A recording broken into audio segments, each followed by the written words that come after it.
9 საათზე ნათელაძე შულთან ერთად საღამომშვიდობისა რამდენიმე წუთში თქვენ ნახავთ.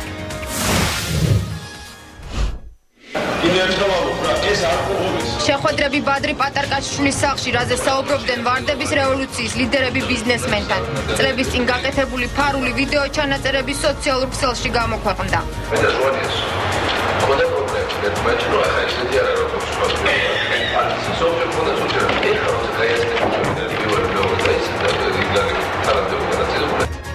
ომი ფარული ჩანაწერებით არჩევნებამდე რამდენიმე დღით ადრე ბიძინა ივანიშვილის დაცივსწავრი კოალიციის ლიდერების საუბრებს ავრცელებს.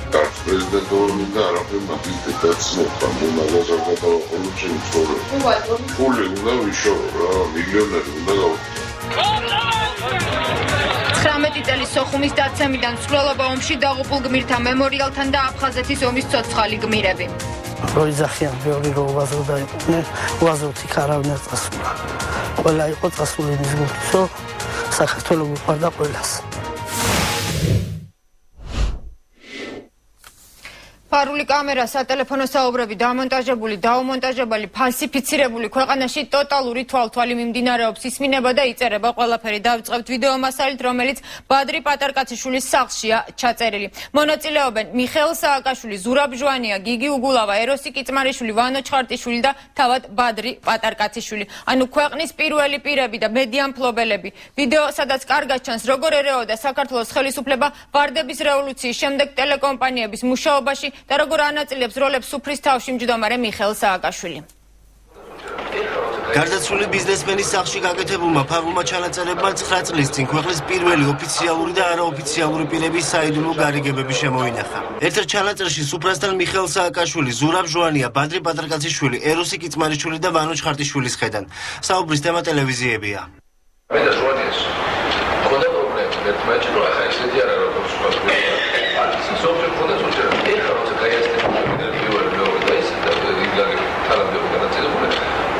Absolutно это надо чампион. Если чампион, если он там будет, то он будет хороший. Но перейдет, если есть, а что это что где-то, что мы говорим, вот это, это что рисовать еще не бывает, это уже туали рагацем за им интересно, вот это все. А если есть, а когда что-то чампион, это как бы вот моди армию, там мерзе рагацию же, да, вот это, это мы можем представить, что это и что это, Ища абсолютно классную свою деличие, какой-то полицейский хамичный, полицейский сигнал. Кроме я со своими знакомыми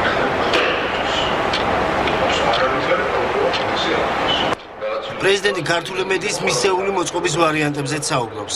ატვარშია მოილაპარაკებთ ხო? რუსთავის ჟურნალისტს არ უნდა გადაიბიროს და პირიქით ეროში არ გადაიბიროს ინდა რიპორტი რაც შეუძლებელი.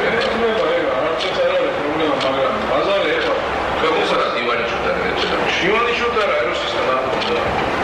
როგორ ლაპარაკობს? მთავარი პრეტენზია თავმოწარმე ყოველთვის ესარო. რა თუ თუმახარა, მაშინ მითხარი მიგრადავები.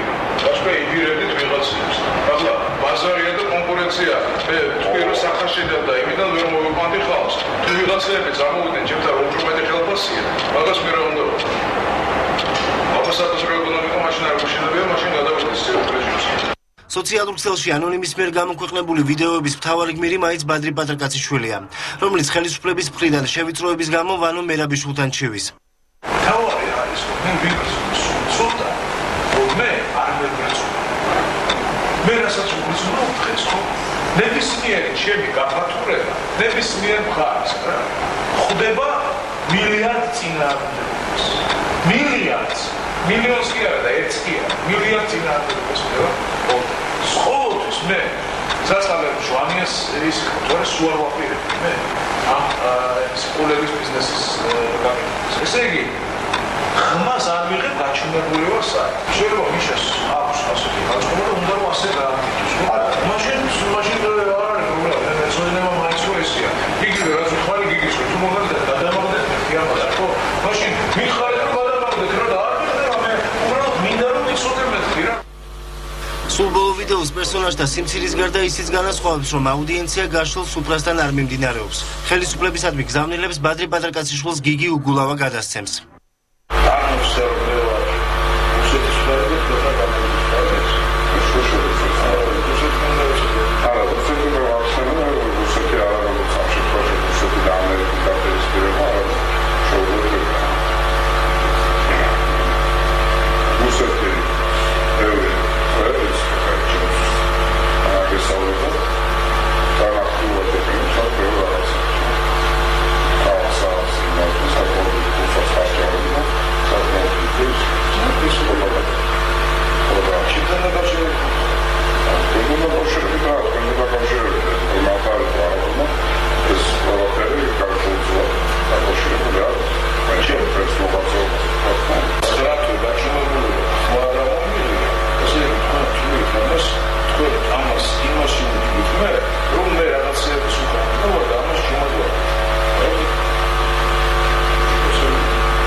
ჩანაწერების რეალურობა დღეს უკვე დაადასტურეს გიგი უგულავამ და ბიზნესმენმა ვანო ჩხარტიშვილმა, თუმცა განსხვავებულია ფაქტის ინტერპრეტაცია. უგულავა ამბობს, რომ პატარკაციშვილი ხელისუფლებისგან პრივილეგიებს ითხოვდა, ხოლო ჩხარტიშვილი აცხადებს, რომ ხელისუფლების პირველ პირებთან შეხვედრები მედიის დასაკუთრების მცდელობას ემსახურებოდა. კერძოდ საუბარი იყო ტელეკომპანია იმედისა და მზის ხელში ჩაგდებაზე. სხვა კომენტარები არ არის. ეროსი კიწმარიშვილს ამ თემაზე საუბარი არ სურს. ზურაბ ჯვანია და ბადრი პატარკაციშვილი კი გარდაცვლილები არიან. მაღალჩინოსნების მონაწილეობით შეხვედრები ბადრი პატარკაციშვილის სახლში იმართებოდა. ყველა ფარული ჩანაწერი სწორედ მის სახლში გაკეთდა. ბიზნესმენის მეგობარი გია ხუხაშვილი დარწმუნებულია, რომ არსებობს მასალები, სადაც უფრო ღიად ჩანს ქვეყნის პირველი პირების მხრიდან ბადრი პატარკაციშვილზე ზეწოლის ფაქტები. ხელისუფლება ბადრი პატარკაციშვილს დაბეჯითებით მოითხოვდა მისგან, რომ შემდგარიყო холдინგი, რომელშიც ხელისუფლება ჩადებდა სახელმწიფო საკუთრება რკინიგზას, ბადრი პატარკაციშვილს ამ холдინგში უნდა ჩაედო თავისი აქციები მაგთიში და პლუს ამას ტელევიზია იმედი. და ერთად უნდა ემართათ. ეს იყო ხელისუფლების მოთხოვნა მის მიმართ. ეს ჩანაწერები მიმდინარეობდა ბადრი პატარკაციშვილის სახლში. მე დარწმუნებული ვარ, რომ ამაზე ბევრად უარესი საუბრები შემდგარა. ფარულ ვიდეო ჩანაწერში ასახული შეხვედრები, რომ ნამდვილად შედგა, ამას გიგი უგულავაც ადასტურებს. თბილისის მერი აცხადებს, რომ ბიზნესმენი იმ დროს ხელისუფლებისგან განსაკუთრებულ პრივილეგიებს ითხოვდა. პატარკაციშვილი ხელისუფლებისგან განსაკუთრებული პრივილეგიების მიღებაზე უარის შემდგომ ცდილობდა ყველა ფორმით მის ხელთარსებული საშუალებებით ებრძოლა ხელისუფლების წინააღმდეგ. მე გავაფრთხილე ის, რომ ეს რუსული თამაშის ნაწილი იყო. ამ შეხვედრის შემდეგ კონფლიქტი უკვე საჯაროდ მიმდინარეობდა. მე დღესაც მიმაჩნია და ვიბრძვი, რომ ოლიგარქებისთვის განსაკუთრებული პრივილეგიების მიცემა დაუშვებელია. თბილისის მერისგან განსხვავებით ფარულ ვიდეო ჩანაწერებს არც პრეზიდენტის ადმინისტრაცია და არც პრემიერის კანცელარია გამოხმაურებია. კომენტარის გაკეთება არის სურვა არც რუსთავიორის ყოფილმა ხელმძღვანელმა ეროსი კიწმარიშვილმა. ტელეკომპანია იმედის საზოგადოებრივი პოლიტიკური პროგრამების ყოფილი დირექტორი გიორგი თარგამაძე ამბობს, რომ განსაკუთრებით გირგვლიანი საქმის შემდეგ ხელისუფლების მხრიდან ტელეკომპანიის სარედაქციო პოლიტიკაში ჩარევის მცდელობა ხშირად იყო. სანდრო გირგვლიანის ყველობასთან დაკავშირებით ჟურნალისტური გამოძიება წარმოებდა აბსოლუტურად დამოუკიდებლად პირადად ჩემს მიერ და იმ ჟურნალისტების მიერ, რომლებიც მაშ ტელეიმედში მუშაობდნენ. თავად ბატონი ბადრი საფრთხეში იქნა ჩაყენებული მოგვიანებით და რასაც ამბობს ბადრი ამ ჩანაწერში ასის. იყო გარკვეული შემოვლითი მცდელობები, მაგრამ ყველა მიცოდა, რომ ამას უბრალოდ აზრი არ ჰქონდა და იმდენსაც ხვდებოდნენ, რომ ეს კიდევ უფრო მეტად დაამძიმებდა მათ მდგომარეობას. ბიზნესმენი ვანო ჩხარტიშვილი, რომელიც შეხვედრებს ტელეკომპანიამ მზის მფლობელის სტატუსით ესწრებოდა, ფარულ ჩანაწერებს ლონდონიდან ეხმაურება. ზეწოლა დღითი დღე გაძლიერდა და პიკს მიაღწია ზურაბ ჟვანიას ტრაგიკული გარდაცვალების შემდეგ. ჟვანიას გაურკვეველ ვითარებაში დაღუპვის შესახებ ტელეკომპანიამ მზის ჟურნალისტების მიერ დასმულმა კითხვებმა ხელისუფლება წყობიდან გამოიყვანა და არნახული ზეწოლის გამო მე იძულებული გავხდი ტელეკომპანია მზე სააკაშვილის მიერ შემოთავაზებულ სუბიექტზე გადამეფორმებინა. ტელეკომპანია მზის მითვისებაში მიხეილ სააკაშვილთან ერთად აქტიურად მონაწილეობდნენ პრეზიდენტის აპარატის მაშინდელი უფროსი და თბილისის ამჟამინდელი მერი გიგი უგულავა და პარლამენტარი დავით ბეჟუაშვილი. ვანო ჩხარტიშვილი საკუთარ განცხადებაში ადასტურებს, რომ ეს შეხვედრები ნამდვილად შედგა და მათი მიზანი ხელისუფლების მიერ ტელეკომპანიების დასაკუთრება იყო. დღესო ვიდეო მიმართვას ავრცელებს ზურაბ ჟვანიას დედა და სააკაშვილის ხელისუფლებას, რომელმაც მისი თქმით ხალხის ნდობა ვერ გაამართლა, ღირსეულად წასვლისკენ მოუწოდებს. მოგმართავთ მთავრობაში მყოფ ზურას ყოფილ მეგობრებს. თქვენ უღალატეთ საკუთარ გზას, რომელიც ზურასთან ერთად აირჩიეთ. დემოკრატიული სახელმწიფოს მაგივრად შექმნით ავტორიტარული სახელმწიფო, რომელშიც სუფევს უსამართლობა და ძალადობა. თქვენ იბრალებთ ზურას მეგობრობას, თქვენ არ შეასრულეთ ხალხის ნდობა ღირსეულად მაინც წადით, აცხადებს საეჭვო ვითარებაში დაღუპული საქართველოს პრემიერ-მინისტრის დედა რემა ჟვანია.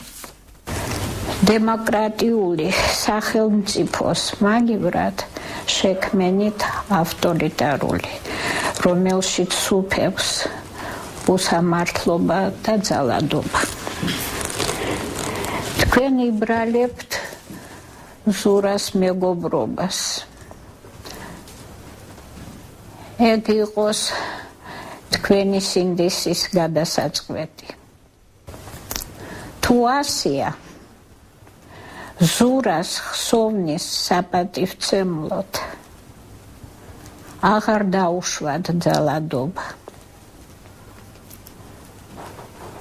ნუ დაყოფთ საზოგადოებას მტრებად და თქვენიანებად. არ შეასრულეთ ხალხის ნდობა.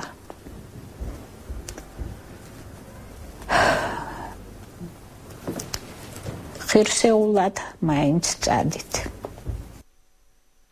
ომი ფარული ჩანაწერებით კონტრშეტევა მეორე მხრიდან 27 სექტემბრის სერია ამჯერად აუდიო ჩანაწერებს ბიძინა ივანიშვილის დაცვის წევრი აქვეყნებს. მონაწილეობენ გუბა სანიკიძე, ეკა ბესელია, გია ხუხაშვილი, ირაკლი ალასანია და ირაკლი ღარიბაშვილი. შიდაპარტიული ინტრიგები, გინებითა და შეურაცხყოფელი გამონათქვამებით. მთავარი კითხვები: ვინ არის ივანიშვილის დაცვის წევრი, დაშინებული თუ ჩანერგილი? სად არის საუბრები ჩაწერილი და არის თუ არა ეს ყველაფერი მონტაჟი? ბიძინა ივანიშვილმა აუდიო ჩანაწერების გავრცელებისთანავე უწოდა და იაფასიანი ფაბრიკაცია. მე ვარ ბიძინა ივანიშვილის პირადი მცველი.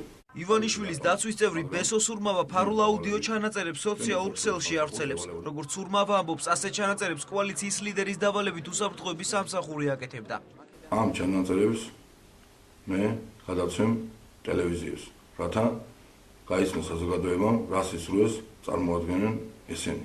თუმცა ქართული ოცნების მხარდაჭერითათვის ძალიან ძიმე მოსასმენი იქნება. ბესო სურმავას მტკიცებით ჩანაწერებში კოალიციის ლიდერები საუბრობენ. ირაკლი ალასანია, ირაკლი ღარიბაშვილი, გუბა სანიკიძე და ეკა ბესელია. ინტერნეტ სივრცეში სწორედ მათი საუბრების ფარული აუდიო ჩანაწერები გავრცელდა. პოლიტიკოსები ძირითადად თანაგუნდელებზე ლაპარაკობენ. ეგ ბიჭო, ეგ შიგინა ეგ ვინ არის ვაფშე რა? შეძდომა იყო ბიჭო, არ შეიძლება ეგრე. არ შეიძლება ეგრე რა. ხნული არ შეიძლება არ კეთდება ეს საქმე რა. მაგას ბიჭო არ დატესტო უნდა არც არაფერი ბიჭო მაგას აი კაროჩე რა ხوازე ხარ რა. არა თო რასამ კაცო არ თქვი კი არა აბარატო. ალეზე დაიკიდე თუ ძმა ხარ. იმენა ქვეყნის წინაშე დანაშაული შაიდენ ეგრე ვარ თქო. ქვეყანა არ გაპატიებს მაგას თო. აბა კიდე მითხარი რამე ის ბომბა მითხარი კიდე. მე მოვიყვანი სესიაშვილი. მე იდიოტის აკროფიცაშვილი. სუფთა იდიოტი. ისას მოიგებს ეს ხისთავიანი. არავითარი განხეთქილება კოალიციაში არ არის და ეს უნიჭო ფაბრიკაცია. ეს არასერიოზული და კომიკური დამონტაჟებული მასალა ერთ რამეს ადასტურებს მხოლოდ რომ სააკაშვილი აგონიაშია. აუდიო ჩანაწერის მიხედვით გუბა სანიკიძე პოლიტიკაში თავის სამომავლო გეგმებსა და მილიონის შოვნაზე საუბრობს. ერთ საქმეს გავაკეთებ. რაც საქართველოს გავაყაზახეთში და გევიდეთ შერეშო რა. ხილი იქნება, სასმელი იქნება. კარიერა მინდა, არც პრეზიდენტური მინდა, არაფერი მაგის მაგას არ გადავაყოლოთ ჩემი ცხოვრება. ფული უნდა ვიშოვო რა, მილიონერი უნდა გავხდე. აქამდე ქართულ პოლიტიკაში ოჯახებს არ ეხებოდნენ. ნაცმოძრაობამ ცეცხლი გახსნა უკვე და უკვე ოჯახებს შეეხო. ამისთვის ისინი უმკაცრესად აგებენ პასუხს. აუცილებლად ეს უკვე სასამართლო საქმე არის. ამის გატარება უკვე აღარ შეიძლება. ჩანაწერებში ერთ-ერთი ხმა ბესო სურმავას მტკიცებით ირაკლი ალასანიას ეკუთვნის. რა შეებები? რა ვიცი, შერაშენ. რა ვქნა მე, წავიდე, არ წავიდე ამერიკაში, წავიდე ბრუსელში, არ წავიდე ბრუსელში. ეს ვინ არის ბაშური ხო? გამოვკლებ. ეს დღეში ვარ დილიდან 5-დან ღამის 12-მდე სულ ყოველდღე შენ ეხლა რამდენად რეალურია ეგრეთ წოდებული აუდიო ფაილები და როგორ ხდებოდა პოლიტიკოსების ჩაწერა კოალიციის ლიდერები მასალების ფაბრიკაციაზე საუბრობენ. ეს ახალი ფაბრიკაცია, ახალი კომპონენტები, რასაც ხელისუფლება კრის. არც მე რეაქციას მე ამაზე არ ვაკეთებ. არასერიოზულია, ხელისუფლების მიერ ფაბრიკირებულია. რა მნიშვნელობა აქვს ამას და რატო კეთდება ეს? აი ამაზე გააკეთეთ მოგნებათ სწორი აქცენტი. ამის დაკითხვა თუ არის ერთადერთი, როგორმე გადაფარულ თემა. ინკლუზივობის სიმწამების თემა რაც ხეებში ხდებოდა. ამიტომ ნებისმიერ უსულო ინფორმაციას ყრიან ტელევიზიებში, რომ როგორმე მოსახლეობამ დაიწყოს ამაზე საუბარი. დღესვე ბიძინა ივანიშვილმა კომენტარი გააკეთა იმ შესაძლო ჩანაწერზე, სადაც ის პატრიარქს შეურაცხყოფელი სიტყვებით მოიხსენიებს და აღნიშნა, რომ ასეთი აუდიო ჩანაწერი და არც ვიდეო ჩანაწერი არ არსებობს, თუმცა წინასწარ გააკეთა შეფასება და აღნიშნა, რომ ეს არის ხელისუფლების მხრიდან მორიგი ფაბრიკაცია. პატრიარქთან მე მაქვს აბსოლუტურად კარგი დამოკიდებულება და როგორ შეიძლება პატრიარქს ოდესმე ძვირი მეთქვას. არასდროს არაფერი არ მithქვას და რა უფლება მქონდა რომ მეთქვა თანაც ჩვენ გვაქვს ძალიან საყვარელი პატრიარქი, ჩვენ გვაქვს ძალიან თბილი ურთიერთობა ერთმანეთში და ვერაფერს აი დასაჯერებელი და სარწმუნო არაფერი არ იქნება. ისევ რაღაც უბადრუკ ფაბრიკაციას თუ გააკეთებენ. არასდროს არ მეწყური მოუკარი რომ თითქოს აპირებენ რაღაც გამოქვეყნებას. რამე სასაცილოს გამოაქვეყნებენ და ისე უკან დაუბრუნდებათ. მე ერთში გარწმუნებთ, თუმცა ამაში დარწმუნებაც ზედმეტია, მე ფიქრობ, რომ ისევე როგორც ყველა ქრისტიანს და არა მარტო ქრისტიანს მე მგონი ქართულს, საქართველოს მოქალაქეს დიდი პატივი გააჩნია მისი უწმინდესობის მიმართ, ისეთივე პატივი გამაჩნია მეც და არ არსებობს რომ ჩემს გამონაცვლებში ოდესმე ყოფილიყო რაიმე უხეში პატრიარქის მიმართულებით. შეგახსენებთ რომ აუდიო ჩანაწერები ბესოს ურმავამ გაავრცელა ბიძინა ივანიშვილის პირადმა მრცველმა და მისი მტკიცებით იქ საუბარია კოალიცია ქართული ოცნების ლიდერების საუბრებია და ძირითადად არის შიდა პარტიული საუბრები.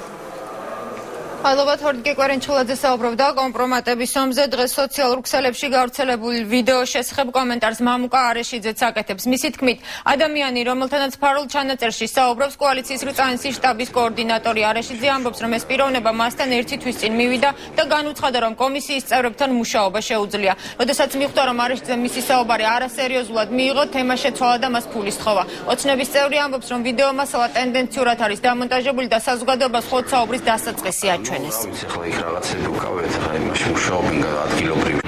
ზოგ შემთხვევაში მას ხარ დავიგდები. ახლა ის ამოჭრილია და რაც ისეა, რაღაც სერიოზულად ვლაპარაკობთ, ის დასაწყისია საუბრის, რომელიც არის დატოვებული და დაიწყო მე ლაპარაკი იმის თავაზე, რომ სასამართლო პროცესი ერგო ფული ჭირდება, ამაზეც ვარი მიიღო, მე დაიწყო ლაპარაკი იმაზე, რომ ბავშვი ავალ, ond ვისი ბავშვი მართალებით მეც ვერ გავიგე, საკუთარი თუ სულოზე ლაპარაკებოდა ნათესავის და ვიღაცის. მე გადავიდა იმაზე, რომ ბიჭები რო დარბიანენ, იმათო ჭირდება ფული. ისი ბიჭი. საბოლოო ჯამში, ნუ აი ეს იყო რომ ბენზინის ფული და სიგარეტის ფული მომეციქნა თუ რა კიდე ვერ წავალ ბიჭები მელოდებიან. და ეს იყო ამოვიღე ჯებიდან ფული და მივეცი არ მახსოვს 120 ლარი იყო თუ 130. კიდევ ერთი ფარული ჩანაწერის გმირის ყოფილი სახელმწიფო მინისტრის გოგა ხაინდრავას დაკითხვა რამდენიმე საათის წინ დასრულდა პროცესი ვაკის რაიონის პოლიციის პირველ განყოფილებაში 5 საათის განმავლობაში მიმდინარეობდა. როგორც ხაინდრავამ განაცხადა, მისთვის არ დაუსვა მტკითხვები სახელმწიფო გადატრიალების მცდელობის შესახებ. ხაინდრავამ დღეს კიდევ ერთხელ განაცხადა, რომ პროკურატურის გავრცელებული ვიდეო ფალსიფიკაციაა და ამ საკითხის გასარკვევად უახლოეს დღეებში საფრანგეთის ჟანდარმერიის წარმომადგენლებსაც შეხვდება. გოგა ხაინდრავა საფრანგეთის მხარეს უფლებების დაცვის თხოვნით მიმართავს, რადგან მისი განცხადებით ქართული მხარე საკუთარი მოქალაქეების უფლებებს ვერ იცავს. სააკაშვილი დამთავრდა და ამჟამად მე ველოდები ოფიციალურ დოკუმენტებს და ოფიციალურ პოზიციას საფრანგეთის მხარის. მე თქვენ მოგახსენეთ უკვე რომ მიმართე ოფიციალური წერილით საფრანგეთის მთავრობას. იქ არის ძალიან კონკრეტული კითხვები ჩემი მხრიდან და ველოდები ძალიან კონკრეტულ პასუხებს. მე აქაც განვაცხადე, შესვლამდეც განვაცხადე, რომ მე მაგ გონივრული ეჭვი, რომ ის საბუთები, რომელიც იყო გამოქვეყნებული გენერალური პროკურატურის მიერ და შინაგან საქმეთა სამინისტროს ერთ-ერთი სამსახურის მიერ, რომელიც არის რუსთავი 2, ესე ვთქვათ, იმედი და რეალ ტივი, არის გაყალბებული და ამასთან დაკავშირებით უკვე ვფიქრობ, რომ მათ მოუწევთ პასუხისმგება ჩემ წინაშე. ეს ლორდ კიფაინცი არის გოგა ხაინდრავას ბავშვობის მეგობარი, მეზობელი, ერთ სადაბაში ცხოვრობენ. გოგა ხაინდრავა ჩასული იყო საფრანგეთში, იმისათვის რომ მოეხდინა თავისი ფილმის პრეზენტაცია და პარალელურად გაიგო რა იმის შესახებ, რომ იგი ავად იყო, უნდა მისი მონახულება. თუ იქ სხვა კადრებში სხვამაც მოინახულა ლორდ კიფაინიძე, ეს რა გოგას საკითხია, ან რა მისი საკითხავი იყო. დღეს ხმაური იყო ბიძინა ივანიშვილისა და მედია საშუალებების შეხვედრაზე. საბოლოოდ კი საზოგადოებრივი მაუწყებლის გენერალურმა დირექტორმა დარბაზი დემარში დატოვა, თუმცა მისთვის უსიამოვნო კითხვები მას ფოიეშიც დაუსვეს. რას აკეთებს ტელევიზია, რომელიც საქართველოს მოქალაქეების ფულით ფინანსდება? ეს არის ის კითხვა, რომლის გამოც გია ჭანტურია გაღიზიანდა. დღესვე მაესტროსა და საზოგადოებრივი არხის დირექტორებმა ერთმანეთს მონები ეძახეს. ნახეთ ხმაურიანის ხდომა და ბიძინა ივანიშვილის პირობა მედია საშუალებების ხელმძღვანელებს. კოალიცია ქართული ოცნების ლიდერმა ბიძინა ივანიშვილმა და მედია საშუალებების ხელმძღვანელებმა სასტუმრო რედისონში თითქმის 2 საათნახევარი ისაუბრეს. კოალიციის ლიდერმა ჟურნალისტებს თავისი სამომავლო გეგმები გააცნო. იყო კამათიც და მწვავე შეკითხვებიც. შეხვედრას მიწვევის მიუხედავად არც რუსთავი 2-ის და არც იმედის ხელმძღვანელობა არ დასწრებია. ხოლო მეცხრე არხი და ტელეკომპანია კავკასია არც ორგანიზატორებს და არც ივანიშვილის პრესამსახურს მიუწევია. მეცხრე არხმა შეხვედრის შესახებ მოგვიანებით შეიტყო. ჩემი თხოვნა იქნებოდა რომ მაქსიმალური მცდელობა თქვენი მხრიდანაც რომ იყოს, რომ როგორმე გავთავისუფლდეთ იმ ზეწოლისაგან, რომელსაც ახორციელებს დღევანდელი ხელისუფლება, ჩვენ მოვაკმაყოფილდებით, რომ ყველა პირობა შევქმნით იმისთვის, პირობას და არა ჩავერევით. ყველა პირობა შევქმნით იმისთვის, რომ მედიას მიეცეს თავისუფალი მუშაობის საშუალება. ივანიშვილის ამ განმარტებისა და მიუხედავად იმისა, რომ შეხვედრას მეცხრე არხის წარმომადგენელი არ ესწრებოდა, არხი მაინც აქტუალური თემა იყო. ერთ-ერთმა ჟურნალისტმა ივანიშვილს მეცხრე არხის მომავალზე ჰკითხა, რაზეც ივანიშვილმა ასე უპასუხა. გარწმუნებთ, რომ ჩემი ოჯახი არ ერევა ტელევიზიის საქმიანობაში და მაგისე მე როცა არ მაქვს არც სურვილი არ გამაჩნია. ჩვენ უკვე გვაქვს ცდილობები, რომ რომელიმე უცხო კომპანიას მივცეთ სამართავად, რომელიც იქნება ძალიან გამჭვირვალე და თქვენ ყველანი ამას ნახავთ და მე მეგონა რომ არჩევნებამდე მოვასწრებთ, მაგრამ რთული პროცესია, მაგრამ მუშაობა მიმდინარეობს ამ მიმართულებით, რომ მე პოლიტიკაში ვიყო თქვა და იქ ტელევიზიაზე ეჭვები დარჩეს, ამას არც ერთ შემთხვევაში არ დავუშვებ. რადიო პალიტრის ჟურნალისტის შეკითხვამ საზოგადოებრივი მაუწყებლის შესახებ და ივანიშვილის პასუხმა გააღიზიანა პირველი არხის გენერალური დირექტორი გია ჭანტურია, რომელმაც კოალიციის ლიდერისგან კრიტიკა არ მიიღო და შეხვედრა პროტესტის ნიშნად დატოვა. ბატონო გიორგი, ბატონო გიორგი, რატომ ამახინჯებთ? აქვე ამახინჯებთ ყველას კითხვას და იქ ტელევიზიის უბრალოდ ხარ როგორ დაგიჯერებთ?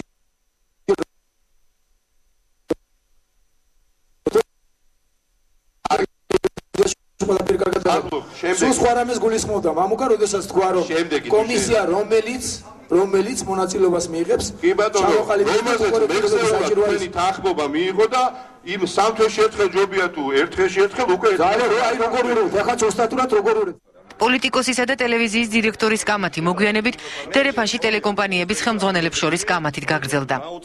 მალე წახვალ საზოგადოებრივი მაუწყებლის ხელმძღვანელის ადგილიდან. იმიტომ რომ შენი უზდელი პრეზიდენტის უზდელი მონახარ.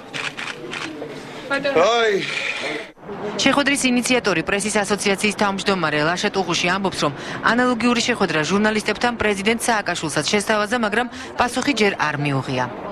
ჩვენ მუშაობთ ასევე ბატონ სააკაშვილთან შეხვედრასთან დაკავშირებითაც.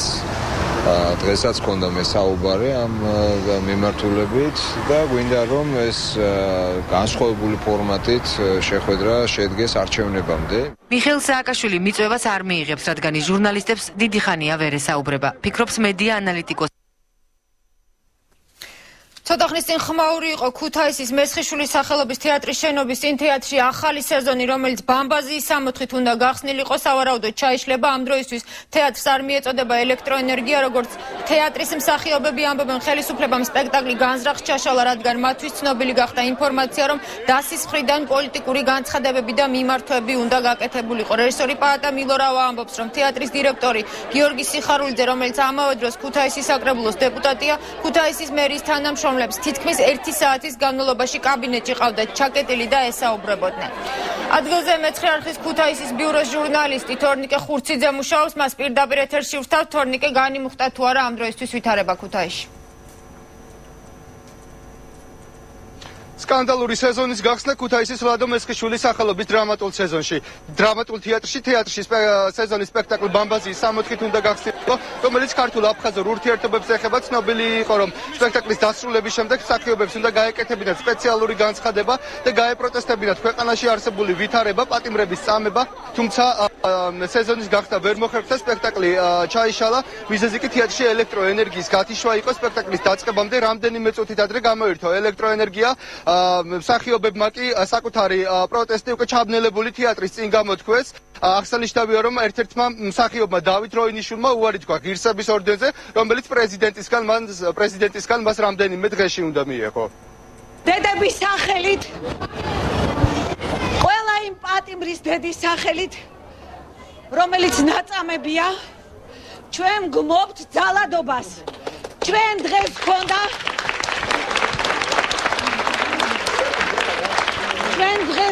სპექტაკლი, რომელსაც ჩვენ 6 წელია ვთამაშობთ. სეზონს ვხსნით და 6 წელიწადია ჩვენ ძმებს, აფხაზებს. ამით გვინდა რომ კიდევ ერთი ნაბიჯი გადავდგათ მათკენ, შერიგებისაკენ. ამის საშუალება დღეს ჩვენ არ მოგცა მთავრობამ.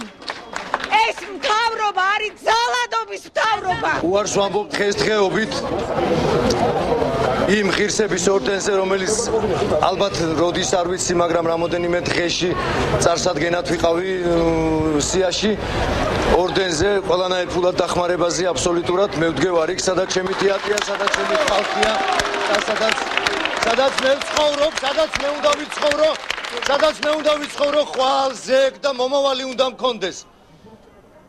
ჩემი ღირსება, ჩემი მაყურებელია ეს. მეგობრებო, ქართული კულტურა, ქართული წერლობა, ქართული თეატრი ყოველთვის იდგა იქ, სადაც საქართველოა, სადაც ერი, მამული და სარწმუნოებაა, რომელიც ჩვენ დღეს სამწუხაროდ სამივე ერთად უკან მოუხედავად წაგვართვეს და ხელიდან გამოგვლიდეს.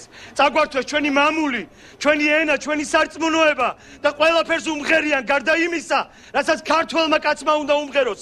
ჩვენ არ ვართ ის ხალხი, რომელიც კონკრეტულად ტაშს უკრავს რომელიმე პარტიას.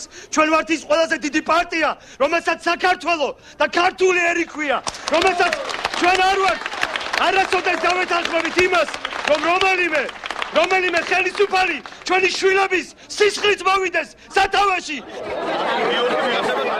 აღსანიშნავია, რომ ამ დრომდე არჩევს თეატრის მმართველი გიორგი სიხარულიძე, როგორც მსახიობები ამბობდნენ, თეატრში საკუთარ კაბინეტში სიხარულიძე ჩაკეტილი იყო ნაციონალური მოძრაობის წარმომადგენლებთან და ადგილობრივი თვითმმართველობის წარმომადგენლებთან ერთად და მასზე ხორციელდებოდა ზეწოლა, რომ მსახიობები ეწყვიტათ პროტესტი. მინდა გითხრათ, რომ მსახიობები ამ დრომდე რჩებიან თეატრის წინ, ასევე რამდენიმე წუთის წინ მოვიდა ელექტროენერგია ლადო მესხიშვილის სახელობის თეატრში. მადლობა თორნიკე ხურციძე, ქუთაისიდან გვერდებოდა პირდაპირ ეთერში, რეკლამაზე გავდივარ და პირდაპირ ეთერში რამდენიმე წუთში დავბრუნდებით. ციხის სკანდალური ვიდეოების ავტორი ინტერპოლის ძებნილთა სიაში ლადო ბედუკაძე მის ოჯახზე განხორციელებულ ზეწოლაზე საუბრობს. Realmente și eu trebuie să colaborăm la iknela, როგორც ერთი სულიერ სამიგდოსში.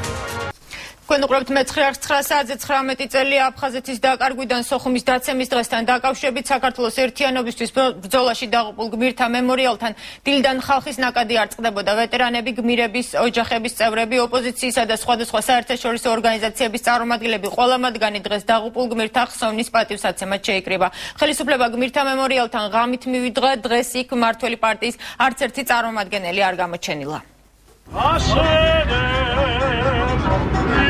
ასე მიაგეს პატივი აფხაზეთის ომში დაღუპულ გმირებს ვეტერანთა და ოფიცერთა კავშირის წევრებმა. ვეტერანებთან ერთად მემორიალთან დღეს გმირების ოჯახის წევრებიც შეიკრიბნენ. გმირთა მოედანზე დღეს ხელისუფლება არ გამოჩენილა. მთავრობა მემორიალი გვირგვინებით შუაღამისას შეამკო. საქართველოში იყვნენ ადამიანები, რომელსაც აქვთ ამბიცია იყვნენ პოლიტიკოსები და ერთ სიტყვას არ ამბობენ პუტინზე. ერთ სიტყვას არ ამბობენ რუსეთს, ერთ სიტყვას არ ამბობენ ოკუპანტებზე. და უნდათ აი ეს მოტყუებით, მოგხვდამით, მოსყიდვით მოვიდნენ ხელისუფლებაში. როგორც მემორიალთან მისული ვეტერანები და დაღუპულთა ოჯახის წევრები აღნიშნავდნენ, ხელისუფლება მოედანზე ღამით მისვლით ჭირისუფლებთან შეხვედრას აარიდა თავი. არა სოხუმის გლოვის დღეს, არამედ წინადღეს მოიპარდნენ ქურდულად და ისევ ჩვენ დავრჩით ჭირისუფლად ერთმანეთს. დღეს ჭირდება ამ დედებს, დღეს ჭირდებათ მოსვლა, მისამძიმრება, იმედის დარწმენის გამხნევება. ზოგადად არის დაკარგული საფლავიც არა მაქვს, ამიტომ აქ მოვდივარ. პატივი მივაგო მის ზონას. მართლა გმირი იყო. დაღუპულ გმირთა მემორიალი გვირგვინით შეამკეს პოლიტიკოსებმაც. მათი კომენტარების მთავარი თემა 19 წლის წინანდელი მოვლენების გარდა ქართულ-აფხაზური ურთიერთობებიც იყო. აუცილებლად უნდა მოვახერხოთ და ამით მივაგოთ მადლი დაღუპულებს, რომ ავადგინოთ ჩვენი ტერიტორიული მთლიანობა, შემოვირიგოთ ჩვენი ძმები აფხაზები, შემოვირიგოთ ჩვენი ძმები ოსებიც და ჩვენ აუცილებლად უახლოეს დროში უნდა მოვახერხოთ და აღებუნოთ ჩვენი სამშობლო და აღებუნოთ ჩვენი ძმები. კიდევ უფრო გაღრმავდა ჩატეხილი ხიდი როგორც აფხაზებსა და ქართველებს, ასევე ოსებსა და ქართველებს შორის.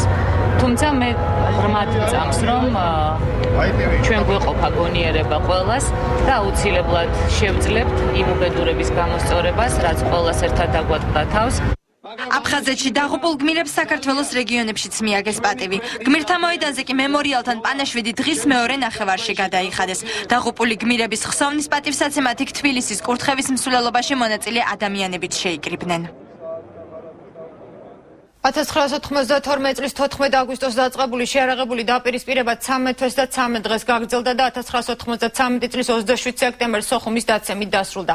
1993 წლის 16 სექტემბერს აფხაზურმა მხარემ ცეცხლის შეწყვეტის შესახებ სოჭის 27 ივლისის შეთანხმება დაარღვია და რუსული რეგულარული ჯარებისა და ჩრდილო კავკასიელებთან ერთად სოხუმზე მასირებული შტურმი განახორციელა. 19 წელი ჟიული შარტავას და სხვა ქართველი მებრძოლების ტყვეთა ყვანიდან, რომლებიც რამდენიმე საათში დახვრიტეს. სოხუმი და თბილისი თბილისი 20 წლიანი შეწყვეტილი ურთიერთობები და ამ დრომდე გადმოუსვენებელი ცხედრები. ძმათა სასაფლაოზე წელიწადში რამდენჯერმე იკრიბებიან. 27 სექტემბერს დიღმის სასაფლაოზე ვეტერანები და იმ ჯარისკაცების მშობლები ადიან, რომლებიც აფხაზეთში დაიღუპნენ.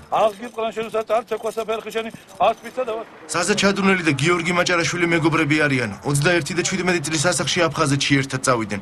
ყოველი წლის 27 სექტემბერს ორივე ერთმანეთს ძმათა სასაფლაოზე ხვდება. ამ ბევრი ბიჭები ისეთნაირად აი ნირულად აეცნენ რა. ძალიან მე ამას არ ვიტყვი რომ უაზროდ დაიღუპნენ. რო იძახიან ბევრი რომ უაზროდ დაიღუპნენ, უაზროდ იქ არავინ არ წასულა. ყველა იყო წასული იმის გულთვის, რომ საქართველო მიყვარდა ყველას. ბრძოლის დეტალებს არც ზაზა და არც გიორგი არ ყვება, თუმცა გიორგი იხსენებს, რომ სოხუმის დაცემის დღეებში ჩრდილო კავკასიელებთან ერთად რუსული რეგულარული ნაწილების ჯარისკაცებიც იბრძოდნენ.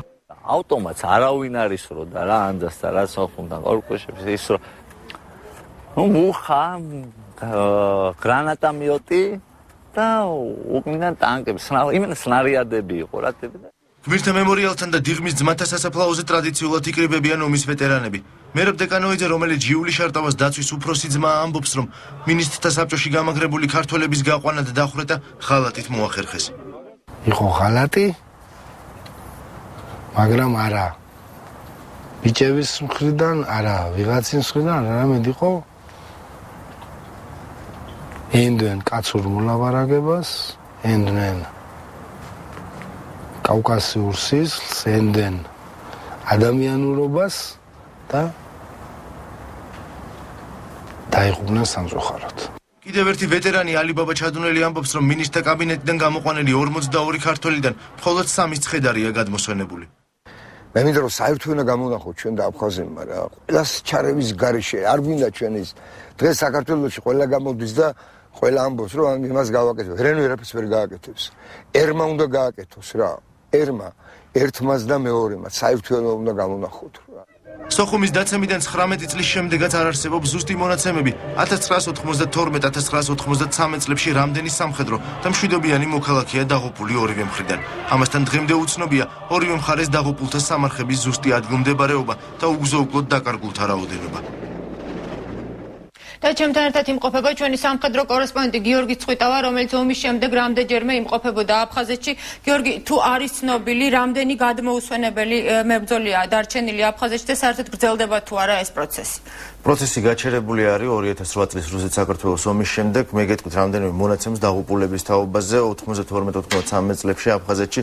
მხოლოდ ქართული მხრიდან 12000 მებრძოლი არის დაღუპული, რაც შეეხება აფხაზურ მხარეს 7000 მებრძოლზე არის საუბარი. ასევე საკმაოდ გაურკვეველი ციფრი არის რუსებზე და ჩრდილო კავკასიელებზე დაახლოებით 3-ჯერ მეტზე არის საუბარი დაახლოებით 40000 ადამიანამდე.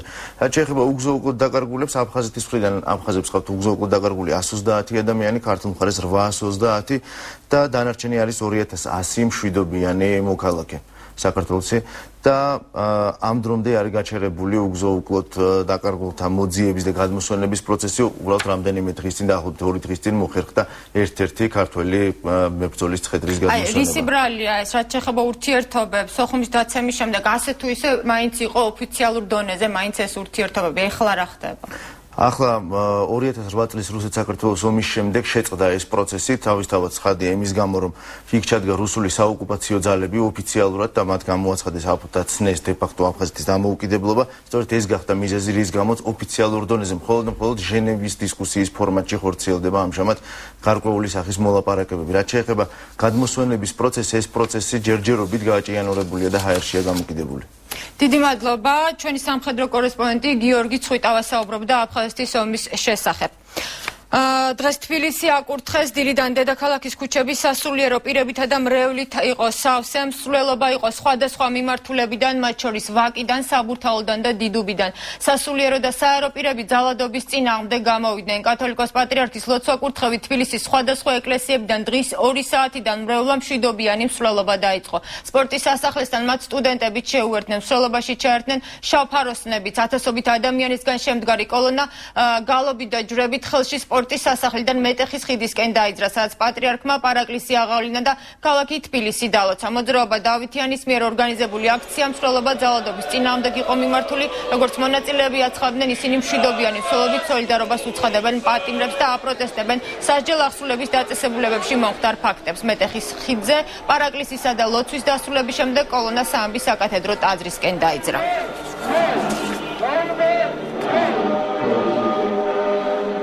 დღეს არის ჯვართამაღლების დღესასწაული, სრულიად საქართველოს ულოცავ ჯვართამაღლების დღესასწაულს.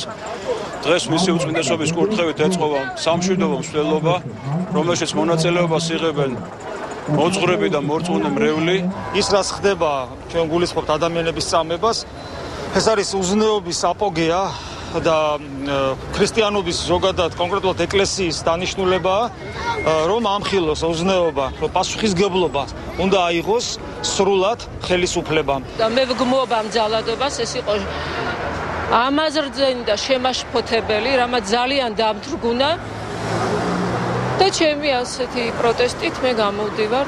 თუ აი სამოქალაქო პროტესტი, რასაც ჩვენ ამდენი ხანია უკვე თვალყურს ვადევნებთ, თუ არ განხორციელდა, თუ რამე არ შეიცვალა რეალურად და ხალხის მოთხოვნა არ დაკმაყოფილდა, ეს ყველაფერი უკვე სხვა რაღაცაში გადაიზრდება. ეს რო არ გვინდა, იმიტომ ვდგავართ აქ. სტუდენტური პროტესტი ახალი ფორმით ორგანიზაცია ლაბორატორია 1918 აქციებს პერფორმანსების სახით ხვალიდან განაახლებს. სტუდენტებს, რომელთა პროტესტი პატიმრებს და ძალადობის მიზეზით დაიწყო, კიდევ ერთი ახალი მოთხოვნა აქვს სამართლიანი არჩევნები. ხმაურიანი აქციების ერთ-ერთმა ინიციატორებმა დღეს სტუდენტურ თვითმმართველობასაც მიმართეს და მათ ნაციონალური მოძრაობის აქციაში მონაწილეობაზე უარის თქმა ურჩიეს. სისტემის შეცდომებთან ბრძოლას ლაბორატორია 1918 ერთი დღით გამოეთიშა. სტუდენტებს ბოლო გამოცდა აქვთ ჩასაბარებელი არჩევნები. ეს არის უკანასკნელი გამოცდა. თუ არ ჩააბარებთ, თუ არ ჩატარდება ეს სამართლიანი არჩევნები, უფრო მეტი გამოვალთ და უფრო მეტი შევიბრუნებით კიდე ქუჩაში. უნდა გასამართლდეს ის სისტემის ის მთავარი ადამიანები, რომლებიც ქმნიან ამ სისტემას, მაგრამ ჩვენ სტუდენტები ხვდებით, რომ არჩევნების გზით ეს არის შესაძლებელი და ჩვენ მოვითხოვთ სამართლიან არჩევნებს. პროტესტი დღეს სხვებისგან მოითხოვეს. ხმაურიანი აქციების ერთ-ერთი ინიციატორები თვითმმართველობას მიმართავენ. ჩვენი არჩეულია თვითმმართველობა ფორმალურად და ვთხოვთ, რომ ხვალიდან ნაციონალური მოძრაობის აქციაზე არ შეუერთდნენ და არ მივიდნენ, იმიტომ რომ ეს ჩვენი არ გვინდა, რომ ჩვენი თვითმმართველობა და ჩვენი სტუდენტური მოძრაობა არც ერთი სტუდენტი არ გახდეს პოლიტიზირებული. სტუდენტური ორგანიზაცია აქციების რუტინულ ფორმაზე დროებით უარს ამბობს და საზოგადოებას პერფორმანსებით შეახსენებს თავს. აქვს ლაბორატორიის იმის რესურსი, რომ ეს აღიაზრდ დაკრისტალოს საზოგადოებაში, მიიტანოს პროტესტის სხვადასხვა ფორმები. ეს არ უნდა იყოს ერთი რუტინული მანიფესტაციის ფორმა.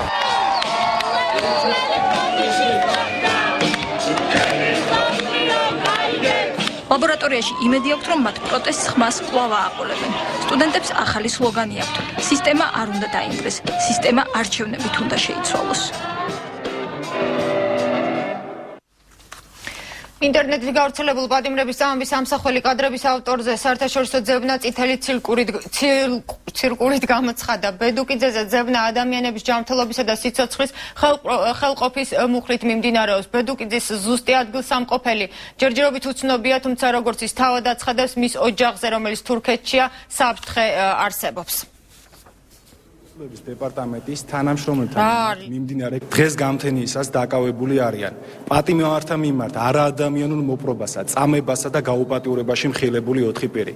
ესენი არიან ქუთაისის მე-16 საპრობილის დირექტორი ზურაბ რუხაია, ამავე საპრობილის რეჟიმის უფროსი დავით ნარსია, ამავე საპრობილის მორიგე ინსპექტორები ნიკოლოზ ვახტანგიშვილი და გიორგი გრძელიძე.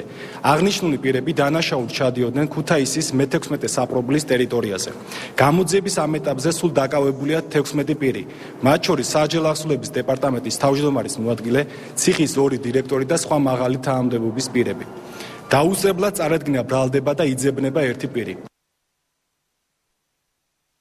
დააკავებენ თუ არა ვლადიმერ ბედუკაძეს ჯერჯერობით უცნობია, მისთვის ჯერ პოლიტიკური თავშესაფარი არ მიუციათ. მისმა ადვოკატმა დღეს ბელგიის პროკურატურასა და სასამართლოში სარჩელი შეიტანა მიხეილ სააკაშვილისა და მთავრობის სხვა წევრების წინააღმდეგ. შეგახსენებთ, რომ ვლადიმერ ბედუკაძემ 18 სექტემბერს გაავრცელა პატიმრების ცემისა და წამების ამსახველი ვიდეო მასალა.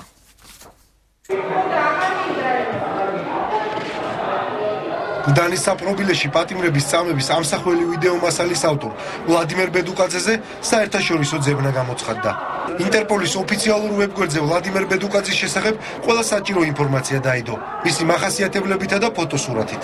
პრეზიდენტის პირადი დაფერთა და დავალება იყო, რომელიც ოპერატიულად არასეზარყოფილი ეჭვში ძებნა გამოცხადებინოთ ინტერპოლის საქმეები ატარებდა. ეფისულია გარჩევანა ჩავამოყალიბდა აგარიერების ჩვენება და რომ ეს ფანასეულობენ. საქართველოს სამაზაშვილთან არ გამოუვა. მეგონი აქეთ მოუწეს ჩამოსვლა სამკურნალოდ. ინტერპოლის ვებგვერდზე წითელი ცირკულარით ძებნის მიზეზად სიცოცხლისა და ჯანმრთელობის ხელყოფაა მითითებული. გდანის მერვე საპყრობილის ყოფილი მორიგის ზუსტი ადგილსამყოფელი უცნობია. მან რამდენიმე პრესკონფერენცია ბელგიაში გამართა. ბედუკაძე აცხადებს, რომ ის ოჯახზე, რომელიც თურქეთში იმყოფება, ზეწოლა მიმდინარეობს. თქვენ უნდა შეეცდოთ ფსიქოლოგიური ზეწოლა იქნება ახლა, როგორც ერთი სულია ჩამიგდოს წელში რაკია. ეს კვირაში გამოაცხადა წითელი ცირკულარის ძებნა კიევის პრეზიდენტმა და ვლადიმერ ბედუკაძის ადვოკატმა ბელგიის პროკურატურაში დღეს მიხეილ სააკაშვილის წინააღმდეგ შეიტანა სარჩელი, რომლის მიხედვითაც პატიმრების წამების ამსახველი მასალების გასაჯაროების შემდეგ მოწმე ბედუკაძეზე პრეზიდენტ სააკაშვილისა და საქართველოს სპეცსამსახურების მხრიდან უკარა ხორციელდება. სარჩელი, რომელიც დღეს შევიტანე ბელგიის პროკურატურაში, მიმართულია იმ პირთა წინააღმდეგ, რომლებმაც ჩაიდინეს კონკრეტული დანაშაული. არ არსებობს ამ დანაშაულის შესახებ ინფორმაცია არ ქონოდა ქვეყნის პრეზიდენტს მიხეილ სააკაშვილს. არის მნიშვნელოვანი ბელგიის პროკურატურამ რომ მიიღო ეს საქმე, ასეთი პრეცედენტი აქამდე არ ყოფილა. ასევე ამ რაანის განმარტებით ის ამ საქმეს ბოლომდე მიიყვანს, რათა დასჯილი იქნენ ადამიანები, დამნაშავეები, არა მარტო დაბალი რანგის ჩინოვნიკების დონეზე, არამედ სააკაშვილიდან დაწყებული. ვლადიმერ ბედუკაძის ადვოკატი ანალოგიური სარჩელის შეტანას უახლოეს დღეებში საქართველოს პროკურატურაშიც გეგმავს. როგორც ადვოკატი ამრანი აცხადებს, სარჩელი ავტომატურად აჩერებს ინტერპოლის ძიების პროცესს. ხსნის საპყრობილეში უკვე მესამე დღეა ტუბერკულოზით და შიდსით დაავადებული პატიმრები შიმშილობენ. მათი მთავარი მოთხოვნა სასჯელ ახსრულების პრობაციისა და იურიდიული დახმარების საკითხი და მინისტრთან გიორგი ტუღუშთან შეხვედრა და მძიმე მდგომარეობაში მყოფი პატიმრებისთვის სასჯელის გადავადების კომისიის შექმნა. მშავდებულები ხსნის კოლონიაში ჟურნალისტების შესვლასაც მოითხოვენ. ადვოკატებისა და უფლებადამცველების ინფორმაციით პატიმართა უმრავლესობის მდგომარეობა ტუბერკულოზითა და შიდსით დაავადებული და მათი ამჟამინდელი ვინც ამ დაავადებით არის დაავადებული მძიმეა. ხსნის ციხეში ეგრეთ წოდებულ ტუბ-ზონაში მსჯავრდებული ბესო გულედანი ციხეში შექმნილი პირობების გამო უკვე მესამე დღეა შიმშილობს. ამის შესახებ გულედანის ადვოკატმა ლაშა გოლუბიანმა მისი დაცვის ქვეშ მყოფის მონახულების შემდეგ განაცხადა. მოთხოვნაა რომ ტუღუშმა შექმნას კომისია სასჯელის გადავადების, ანუ ამ ადამიანებს კანონით ეკუთვნის სასჯელის გადავადება, რადგან ბოლოს დატია აქვთ შიდსის და თვითონ ემითხრა რომ წელს 12 პატიმარია დაღუპული. ადვოკატის ინფორმაციით ტუბ-ზონაში შიდსის უმძიმესი ფორმით დაავადებული 10-მდე პატიმარი შიმშილობს. ტუბერკულოზით დაავადებული რამდენიმე მსჯავრდებული კი პროტესტის ნიშნად მედიკამენტებს არიღებს. შიმშილობენ 10-მდე პატიმარი. ამ ადამიანს აქვს შიდსი ბოლო ფორმაში და შიდსიანი პატიმრები შიმშილობენ. ამათგან 10-მდე პატიმარია დაახლოებით, ამათგან 4 ძალიან მძიმე მდგომარეობაში აღმოჩნდა, ლოგინათ არის ჩავარდნილი, ესე რომ თქვა, ვეღარ დგებიან. მსჯავრდებულების სასჯელ ახსრულების მინისტრ გიორგი ტუღუშთან შეხვედრას და მძიმე ფორმით დაავადებული პატიმრებისთვის სასჯელის გადავადების კომისიის შექმნას ითხოვენ. პატიმრების შიმშილობასთან დაკავშირებით ინფორმაციას ავრცელებს უფლებადამცველი ნანა კაკაბაძეც. კაკაბაძის განმარტებით სასჯელ ახსრულების სამინისტრო პატიმრების შიმშილობის ფაქტს გამიზნულად მალავს. სამწუხაროდ მალავს ამ ფაქტებს ტუღუში და არ ამბობს რეალურად რა ხდება. უმძიმეს მდგომარეობაში არიან ავადმყოფები და მოითხოვენ რომ გვიშველეთ, დაგვეხმარეთ. ასევე მოითხოვენ რომ ის მომაკვდავი პატიმრები, რომლებიც ფაქტიურად მათ რამოდენიმე დღე აქვთ დარჩენილი, იყვნენ გათავისუფლებული ციხეებიდან და აყურებინებენ დანარჩენ პატიმრებს, როგორ იხოცებიან ეს უმძიმესი ავადმყოფები. სასჯელ ახსრულების სამინისტროში პატიმრების მასობრივი შიმშილობის შესახებ ფაქტს არ ადასტურებენ. გიორგი ტუღუშის მრჩევლის გიორგი მშვენიერაძის თქმით, ხსნის ციხეში მხოლოდ 4 პატიმარი შიმშილობს. შიმშილობს პატიმართა დიდი ოდენობა, სიმართლეს არ შეესაბამება. ჩვენს ხელთ არსებული ინფორმაციით ამ დროისათვის შიმშილობას აგრძელებს 4 მსჯავრდებული. საქართველოს კანონმდებლობით ადგენილი წესით მათთან კომუნიკაცია გააჩნია ციხის ადმინისტრაციას, კონსულტაციას გადიან ექიმების მიერ და მათ განემარტათ იმ შედეგების შესახებ, რომელიც მათი ჯანმრთელობის გაუარესების კითხვით შეიძლება გამოიწვიოს შიმშილობა. ადვოკატების ინფორმაციით პატიმრები რუსთავის კოლონიაშიც შიმშილობენ. ქსნის მე-15 დაწესებულებაში კი რამდენიმე პატიმარმა პროტესტის ნიშნად პირიც ამოიკერა. არასამთავრობო სექტორის სასჯელ აღსრულების სისტემის ფინანსური წახალისების სქემას სწავლობს. დღემდე პენიტენციალური უწყების მოხელეთა შემოსავლებზე საჯარო ინფორმაციის მიღებას ორგანიზაციები უშედეგოდ ითხოვენ. მონაცემთა მოკვლევის ერთადერთ საშუალებად სახელმწიფო ჩინოვნიკების ქონებრივი დეკლარაცია რჩება, რომლიდანაც ირკვევა, რომ თანამდებობრივ გულგრილობასა და დანაშაულებრივ ქმედებებში მხილებულ მოხელეებს ხელისუფლება სახელფასო ანაზღაურების პარალელურად ბიუჯეტიდან დიდი ოდენობით პრემიებითაც აჯილდოვებდა. სისტემურ მარცხში მხილებული უწყების მოხელეთა შრომა ფინანსურად წახალისებული აღმოჩნდა. ინფორმაციის თავისუფლების განვითარების ინსტიტუტის კვლევა ადასტურებს, რომ სასჯელ აღსრულების სისტემაში მაღალი რანგის ჩინოვნიკები ხელფასთან ერთად საპრემიო დანამატსაც იღებდნენ. წახალისების სქემა უწყებაში 2009 წლიდან დიმიტრი შაშკინის მინისტრობის დროს დამკვიდრდა. ერთწლიანი მოღვაწეობა მას შრომით ანაზღაურებასთან ერთად 28,000 ლარით დაუფასდა. ეფექტური მოღვაწეობის შეფასების შკალა ხათუნა კალმახელიძის მინისტრობისას კიდევ უფრო გაიზარდა. ყოფილი მინისტრის საქმიანობა 112,000 ლარით დაჯილდოვდა. ყველაზე მეტად დაფასებული კი სასჯელ აღსრულების დეპარტამენტის ყოფილი უფროსი დავით ჭაკუა აღმოჩნდა. პრემიის სახით მან 3 წელიწადში 115,000 ლარი მიიღო. თუ მათი საქმიანობა ფასდებოდა მაღალი ინსტანციების მიერ შესაბამისი ფულადი პრემიებით, გამოდის რომ სისტემა ის ადამიანები, ვინც მართავდნენ სისტემას, ახალისებდნენ ამ ადამიანებს მათი საქმიანობიდან გამომდინარე. ფინანსური წახალისების სქემით შესაძლოა ახალი მინისტრიც დაინტერესდეს. მე არ გამოვრიცხავ, რომ ამ საკითხით დაინტერესდეს კონტროლის პალატა. რა თქმა უნდა, მაგრამ ეხლა ჩემთვის ეს არ არის პირველი პრიორიტეტი. პირველი პრიორიტეტი რაც არის, მე განვაცხადე და ეხლა ძალიან გამიჭირდება მე ამაზე საუბარი, ვინმეს თუ აქვს ასევე ინფორმაცია კონკრეტულ დარღვევებზე, რომლებიც თანხების ხარჯვას ეხებოდა, ვთხოვთ მომაწოდოთ პირადად მე. პრემირების სისტემის დეტალების გასაჯაროებას, რომლისთვისაც გიორგი ტუღუში წერას ძალია, დაჟინებით ითხოვს არასამთავრობო სექტორი. ორგანიზაციები დანაშაულში მხილებული თანამშრომლების წახალისების სქემის შეფასების კრიტერიუმებში გარკვევას ცდილობენ.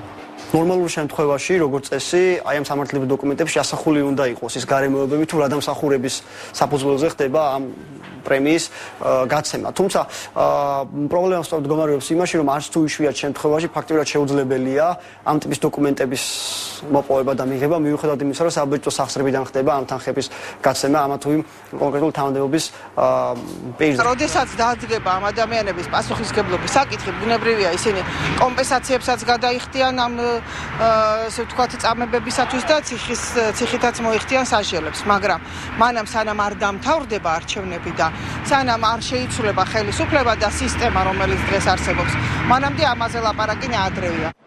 სასჯელ აღსრულების დეპარტამენტიდან თანამდებობის პირების ხელფასებსა და პრემიებზე გახარჯული საბიუჯეტო ხარჯების შესახებ ცნობას ინფორმაციის თავისუფლების განვითარების ინსტიტუტი 3 წელია ითხოვს. საჯარო ინფორმაციის მიღების მოთხოვნაზე ორგანიზაციას სამთავრობო უწყებასთან უკვე 2 სასამართლო დავა აქვს წაგებული. სტუმრობდა თუ არა ნაციონალური მოძრაობის მაჟორიტარობის კანდიდატი ციხეში გირგულიანის მკვლელებს კახაბ უცხრიკიძეზე მე-9 არხზე გასულ სიუჟეტს ტელეკომპანია აჭარის ყოფილი ხელმძღვანელი გამოეხმაურა. თამაზ ბაკურიძე აჭარის მე-10 სასჯელ აღსრულების დაწესებულებაში 2006 წლიდან გადაიყვანეს და 2008 წლის 31 დეკემბრამდე სანდრო გირგულიანის სკოლობისათვის დაკავებული პირების მეზობელ საკანში იმყოფებოდა. ბაკურიძე ირწმუნება, რომ თერჯოლაში მართველი პარტიის ამჟამინდელი კანდიდატი გირგულიანის სკოლობისათვის დაკავებულ გერონტი ალანიას სტუმრობდა. ტელეკომპანია აჭარის ყოფილი ხელმძღვანელი თამაზ ბაკურიძე 2005 წლიდან სასჯელს ჯერ ბათუმის ციხეში, შემდეგ კი ავჭალის მე-10 დაწესებულებაში გირგულიანის მკვლელობაში ბრალდებულების გვერდით იხდიდა. ბაკურიძე იხსენებს, რომ მეზობელ საკანში მყოფ გერონტი ალანიას კახაბ უცხრიკიძე თითქმის ყოველ დღეს სტუმრობდა. მას ჰქონდა შეუზღუდავი შემოსვლის უფლება დღეღამის ნებისმიერ დროს, რამე თუ ის მეგობრობდა გირგულიანის საქმეზე გასამართლებულ პირებთან, ბატონ ალანიასთან და სხვებთან. ის ერთგვარ ანგარიშსაც კი აბარებდა ბატონ ალანიას და სხვებს, თუ როგორ სცემდა სხვადასხვა ხალხმრავლობის დროს, განსაკუთრებით 2007 წლის და 2008 წლის მოვლენების დროს ხალხს, როგორ მისდევდნენ ისინი, როგორ იჭერდნენ, როგორ სცემდნენ და ამაზე ბოდიში და ასე ამ სიტყვას გამოვიყენებ, კაიფობდნენ. თავად კახაბ უცხრიკიძემ მე-9 არხთან საუბრისას დაადასტურა, რომ საპატიმროებში ხშირად დადიოდა, თუმცა არ დაუკონკრეტებია შედიოდა თუ არა ალანიას საკანში. რაც შეეხება იმედის სპეცოპერაციის დროს გადაღებულ ფოტოს, მაჟორიტარობის კანდიდატი ამბობს, რომ ეს მონტაჟია. როცა ვიყავი საჯილასულების სამზომარის მოადგილე, მე ყველა ციხეში ვარ ნაყოფი და მაგ ეხა საშევდიოდა, როგორ შევდიოდი, მაგ ჩემი საქმეა. ადმინისტრაციაში შევდიოდი, თითქოს ყველა ციხეში გენასწორდნენ. და პირადად ალანიასთან და მათ დანარჩენებთან თუ გქონიათ კონტაქტი? ვერ პარტიმანთან გქონია კონტაქტი. და ის ფოტო, რომელიც გავრცელდა ბატონო კახა, სულელია გენასწორებული. და არის ყველაფერი ჩორი. ნაციონალურ მოძრაობაში კახა ბუცხრიკიძეზე გავრცელებულ ინფორმაციას არასერიოზულს უწოდებენ და კომენტარზე უარს აცხადებენ. მართველი პარტიის კანდიდატზე სკანდალური სტატია და სპეცოპერაციის დროს გადაღებული ფოტო გაზეთმა ალიამ გუშინ გამოაქვეყნა. სექსუალური ძალადობის მუქარით მოაწერინა ხელი ჩვენებაზე, რომელიც მას არ დაუწერია. ეს არის ინფორმაცია სახალხო დამცველის 2011 წლის ანგარიშიდან პატიმარ ლაშა არქანიას საქმეზე. დღეს ცოტა ვინმე თუ იცის, რომ ალხას არქანიას სკანდალური საქმის გარდა წალენჯიხის პოლიციაში წამების გამო კიდევ ერთი არქანიას საქმე აღძრული, რომელიც ნარკოტიკებისა და იარაღის უკანონო შენახვისთვის 13 წლიან სასჯელს ამჟამად ქუთაისის ციხეში იხდის. არქანიას ოჯახის წევრები წამებაში დამნაშავე კონკრეტულ პირებს ასახელებენ, რომელთაგან რამდენიმე დღესაც პოლიციის სამმართველოში მუშაობს. ეს არის ბოლო წერილი, რაც ჩემი ძმისგან მივიღე. არ იქნება ქვეყანა სულ ისეთი, როგორიც დღეს არის და თუ დღევანდელი დარჩა მომავალშიც, ან ამაზე ურჩხული მანქანა ჩამოყალიბდა, მაშინ ცხოვრობდე ასეთ ქვეყანაში იგივეა, რაც იყო ცხარი. დავით არქანიას ძმა ლაშა არქანია წელიწადზე მეტია იარაღისა და ნარკოტიკების უკანონო შენახვა შეძენისთვის ქუთაისის დაწესებულებაში იხდის სასჯელს. ის წალენჯიხის სამმართველოს ჯვარის პოლიციის თანამშრომლებმა 2011 წლის ივნისში სკანდალური წერილების ავტორის მალხაზ არქანიას დაკავებიდან რამდენიმე დღეში აიყვანეს. დაკავებიდან ორთოში სასამართლომ არქანიას 13 წლიანი პატიმრობა მიუსაჯა. დავით არქანია სასამართლო დარბაზში ნანახი ძმის მდგომარეობას ასე იხსენებს. ისეთ მდგომარეობაში ჰქონდა სახე, ეს ყურის ორივე მხარე, უკანა მხარე დასიებული, ჩაწითლებული, ჩაულურჯებული, თვალების ქვეშ ჩაშავებული. სამჯერ სასტრაფო გამოიძახეს. ხელში არ შეგვაკვდეს. თურმე ავსამდნენ და ისე აღვიძებდნენ. ჰეროინიან წყალს ასმეუდნენ. იღლიები ამოუწვეს სიგარეტი. როგორც არქანიას ჩვენებაშია ნათქვა, მისჯერ მიტოვებული საამქროს ტერიტორიაზე ცემეს, მოგვიანებით კი პოლიციის სამმართველოში განსაკუთრებული სისასტიკით გაუსწორდნენ. არქანია საქმე სახალხო დამცველის 2011 წლის ანგარიშიც მოხდა, სადაც ასევე მუქარის ქვეშ ხელმოწერილ აღიარებით ჩვენებაზეა საუბარი. ორივე იღლიის არეში აღინიშნებოდა დაზიანებები. პატიმრის განმარტებით აღნიშნული დაზიანებები მას მიაყენეს ჯვარის პოლიციის თანამშრომლებმა სიგარეტის მეშვეობით. ფიზიკური ძალადობის განხორციელების შემდეგ სექსუალური ძალადობის მუქარით მოაწერინეს ხელი ჩვენებაზე, რომელიც მას არ დაუწერია. არქანიას წამების შესახებ წამების მსხვერპლთა რეაბილიტაციის ცენტრ ემპათიას პრეზიდენტი მარიამ ჯიშკარიანიც საუბრობს. პატიმარს სამედიცინო ექსპერტიზა სწორედ მისმა ორგანიზაციამ ჩაუტარა. როდესაც სასამართლო ექსპერტი მას სინჯავდა, მას ათებული ჰქონდა სიგარეტი სპეციალურად აამთო და მიიტანა, რომ ესე იგი დიამეტრი ენახა, ხო არ დაადებდა არა, მაგრამ უნდა რომ დიამეტრი ენახა, რამდენად დაუშვათ შეესაბამება. ამ დროს მას ჰქონდა ისეთი რეაქცია ვეგეტატიური, ანუ განერვიულ და გაღიზიანდა და ეწყობლიანობა, კანკალი, ცახცახი, ალბათობა იმისი, რომ ამ მეთოდებს მართლა ჰქონდა ადგილი და ეს ადამიანი მართლა იყო წამების მსხვერპლი, არის ძალიან დიდი. პინგ-პონგის ბურთივით ახალაიადან გადაეწერებოდა ქვედარგოლის პროკურორს, იმ ქვედარგოლის პროკურორიდან კიდე ქვედარგოლის ხის გადახვედას დაპირდა, თუმცა უფლებადამცველები ეჭვს გამოთქვამენ, რომ ამ მიმართულებით რეალური ნაბიჯები არ გადაიდგმება. სასულიერო პირები დღეს იმ დაბრკოლებებზე საუბრობდნენ, რომელსაც ბოლო პერიოდში ციხის ადმინისტრაცია უქმნიდა. ვთხოვეთ ხელისუფლებას, რომ ნება დაერთო და მუდმივად აღნიშნა კაპელანები, მოძღვრები ციხეში. პატრიარქმა ციხის მოწყლის ინსტიტუტის აუცილებლობის შესახებ გუშინ ისაუბრა და განაცხადა, რომ არაერთ გზის თხოვნის მიუხედავად მან ხელისუფლებისგან უარი მიიღო. სასჯელ აღსრულების უწყებამ ილია მეორის განცხადებას მალევე უპასუხა. რა თქმა უნდა, განვიხილავთ მას და ძალიან მალე გვექნება საშუალება კონკრეტულად თქვათ განვაცხადოთ, თუ რა რეაგირება მოხდება პატრიარქის სიტყვებს. სასულიერო პირები აცხადებენ, რომ მათ ციხეებში შესვლას სხვადასხვა ხერხით ბლოკავდნენ. ერთი თვის წინ ციხეში შესვლის უფლება არ მისცეს მღვდელ ვახტანგ დავითაშვილსაც. მის წერილობით მოთხოვნაზე განემარტა დაკრძალვის მიზეზი, პასუხი დღემდე არ გაუციათ. სასულიერო პირის შესვლა აუცილებელია. ერთის მხრივ ეს არის სულიერი საზრდო პატიმრისთვის, მაგრამ ეს ასევე ცნობილი ხდება შემდგომში ხალხისთვის.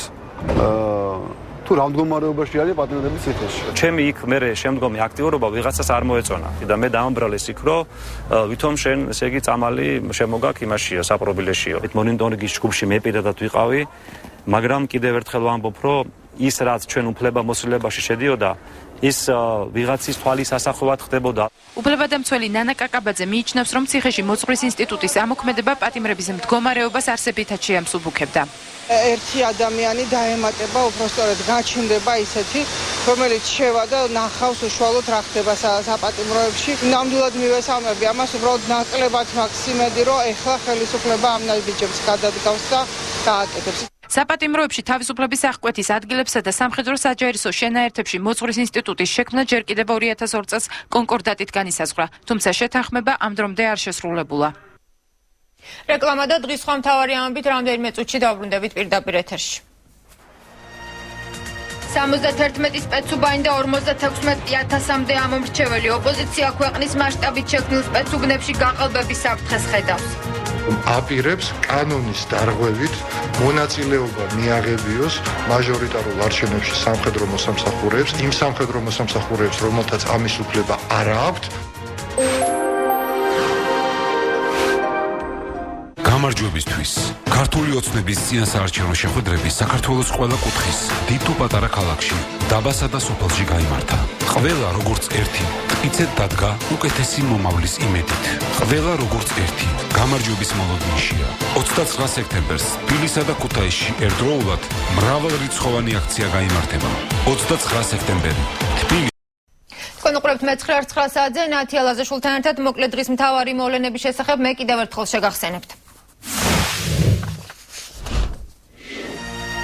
ფარული კამერა, სატელეფონო საუბრები, დამონტაჟებული, დაუმონტაჟებელი მორიგი სატელევიზიო სერიალი, ვიდეო და აუდიო ჩანაწერების თანხლებით ჩანაწერები, რომელიც ბადრი პატარკაციშვილის გარდაცვალებიდან თითქმის 5 წლის შემდეგ გასაჯაროვდა და რომელიც ბიზნესმენის სახლშია ჩაწერილი. მონაწილეობენ მიხეილ სააკაშვილი, ზურაბ ჟვანია, გიგი უგულავა, ეროსი კიწმარიშვილი, ვანო ჩხარტიშვილი და თავად ბადრი პატარკაციშვილი. ანუ ქვეყნის პირველი პირები და მედია მფლობელები. ვიდეო, სადაც კარგად ჩანს, როგორ ერეოდა საქართველოს ხელისუფლება ვარდების რევოლუციის შემდეგ ტელეკომპანიების მუშაობაში და ანაწილებს როლებს სუფრის თავში მჯდომარე მიხეილ სააკაშვილი.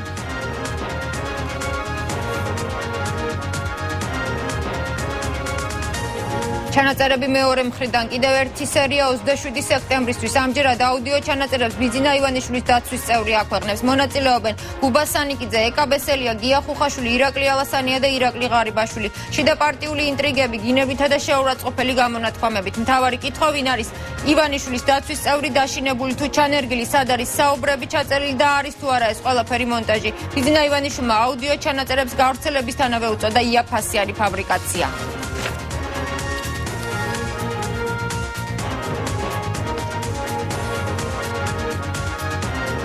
დღესხმაური იყო ბიძინა ივანიშვილისა და მედია საშუალებების შეხვედრაზე. საბოლოოდ კი საზოგადოებრივი მაუწყებლის გენერალურმა დირექტორმა დარბაზი დემარში დატოვა, თუმცა მისთვის უსიამოვნო კითხვები მას ფოიეშიც დაუსვეს. რას აკეთებს ტელევიზია, რომელიც საქართველოს მოქალაქეების ფულით ფინანსდება? ეს არის ის კითხვა, რომლის გამოც გია ჭანტურია გაღიზიანდა. დღესვე მაესტროსა და საზოგადოებრივი არხის ხელმძღვანელებმა ერთმანეთს მონები უწოდეს.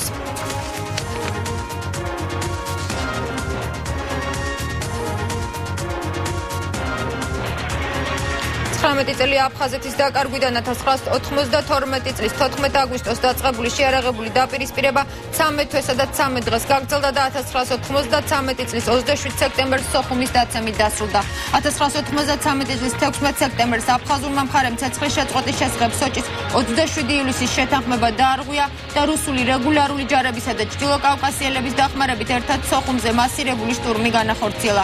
19 წელი ჟიულის შარტავასა და სხვა ქართველი მებრძოლების ტყვეთაყვანიდან, რომლებიც რამდენიმე საათში დახვრიტეს.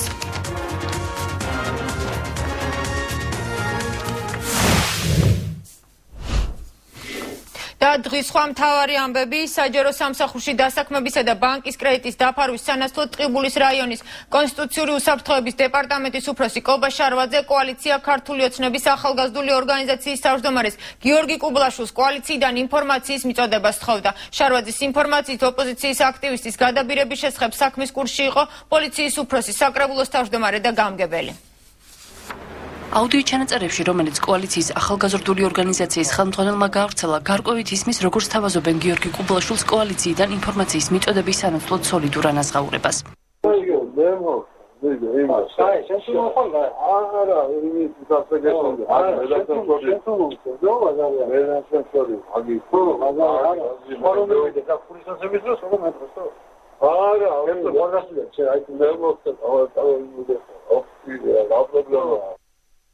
გიორგი კუბლაშვილი დეტალურად ყვება, რას თავაზობდა ტყიბულის კონსტიტუციური უსაფრთხოების დეპარტამენტის უფროსი კობა შარვაძე კოალიციის მაჟორიტარ დეპუტატ ელისო ჩაფიძეზე კომპრომატის მოძიების სანაცვლოდ.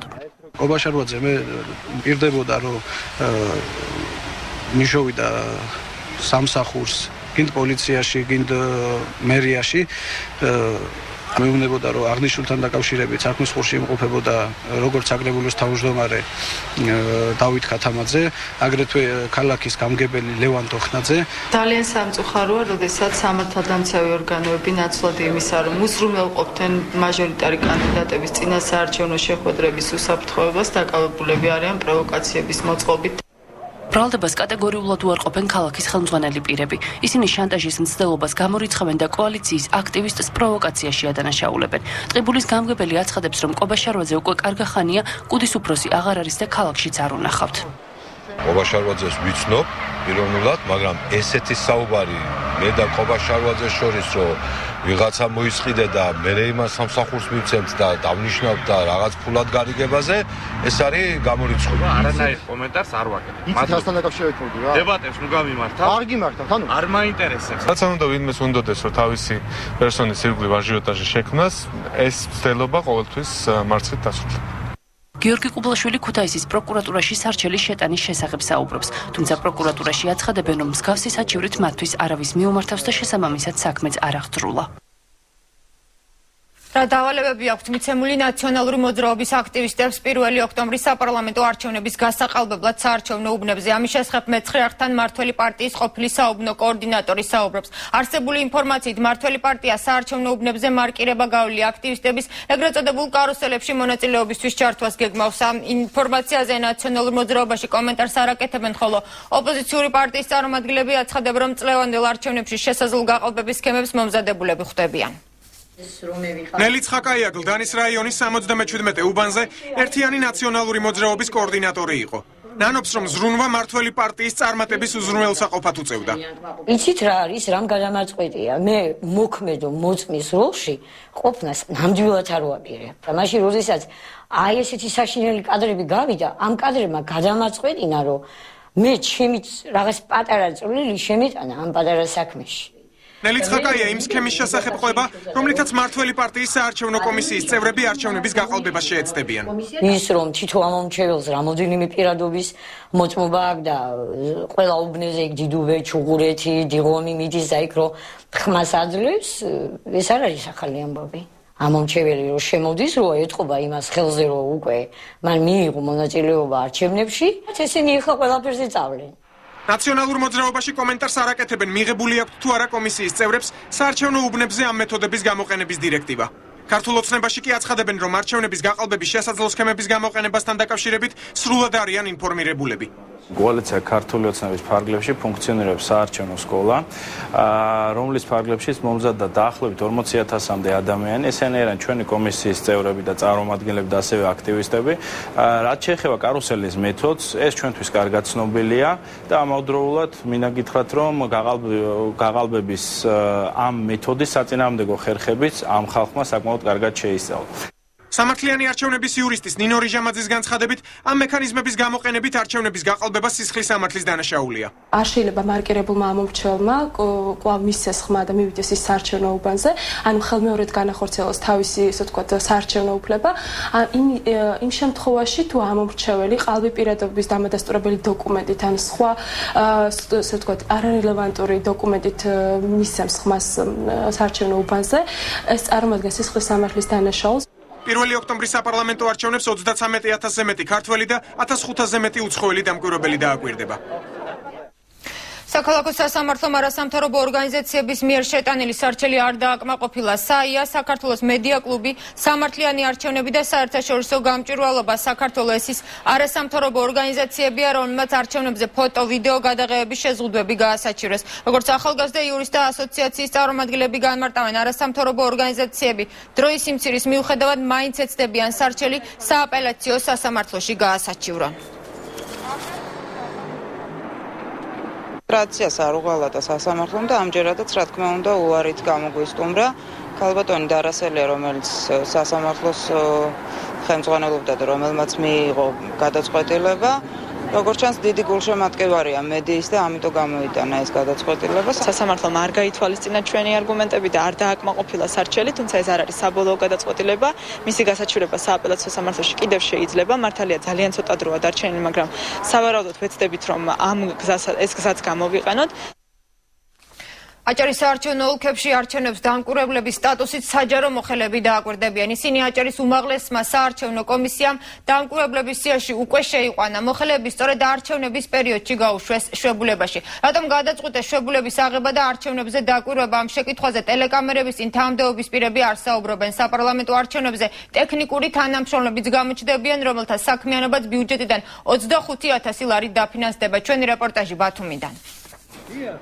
რატომ გადაწყვიტეს საჯარო მოხელეებმა შვებულების აღება და არჩევნებზე დაკვირვება? ამ კითხვაზე ტელეკამერის წინ საუბარი თანამდებობის პირებს არ სურთ. მინდოდა რომ პროცესს დავკვირვებოდი ეგ იმათი ასე. ამ ყველა არჩევნებზე ვახულიან წარმომადგენელი ამ დაკვირვება. ეხლა უმაღლეს საბჭოში იყო გამოცხადებული კონკურსი და ეგ მიიღო. აჭარის ფინანსთა და ეკონომიკის სამინისტროს 21 თანამშრომელი შვებულებაშია. გამოქვეყნებულ სიაში ისინიც არიან მოხსენიებულნი. ფინანსთა და ეკონომიკის სამინისტროს ლიცენზირებისა და სერტიფიცირების დეპარტამენტის მთავარმა სპეციალისტმა გიორგი სირაბიძემ თანამდებობა დატოვა. მას შვებულებას და არჩევნებში დამკვირვებლად გამწესებას თავაზობდნენ, რაზეც სირაბიძემ უარი განაცხადა.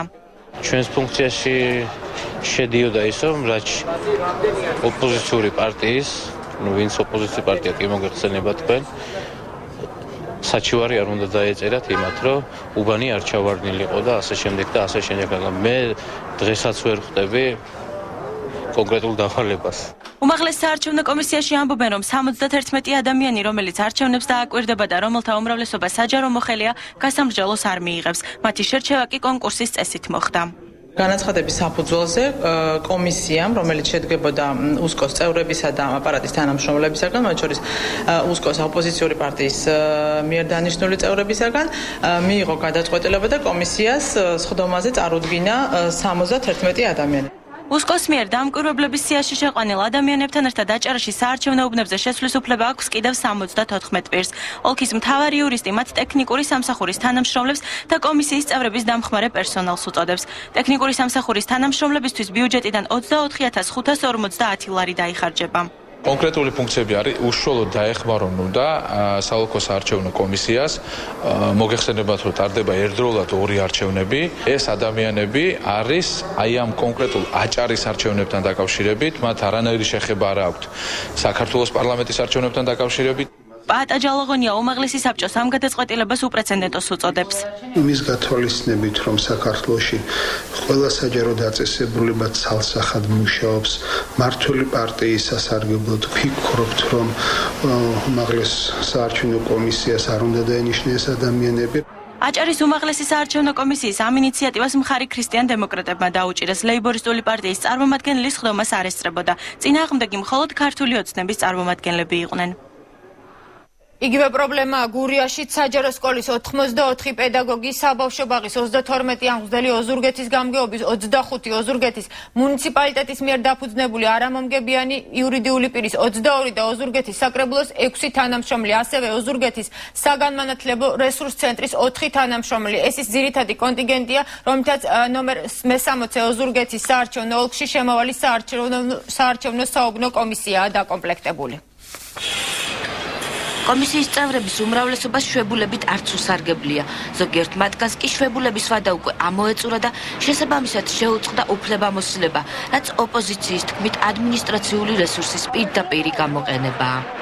აბსოლუტური უმრავლესობა კომისიის წევრებისა არიან ნაციონალური მოძრაობის მხარდამჭერები, ამიტომ არის დიდი ალბათობა იმისა, რომ ისინი იცდილებენ არჩევნების გაყალბებას.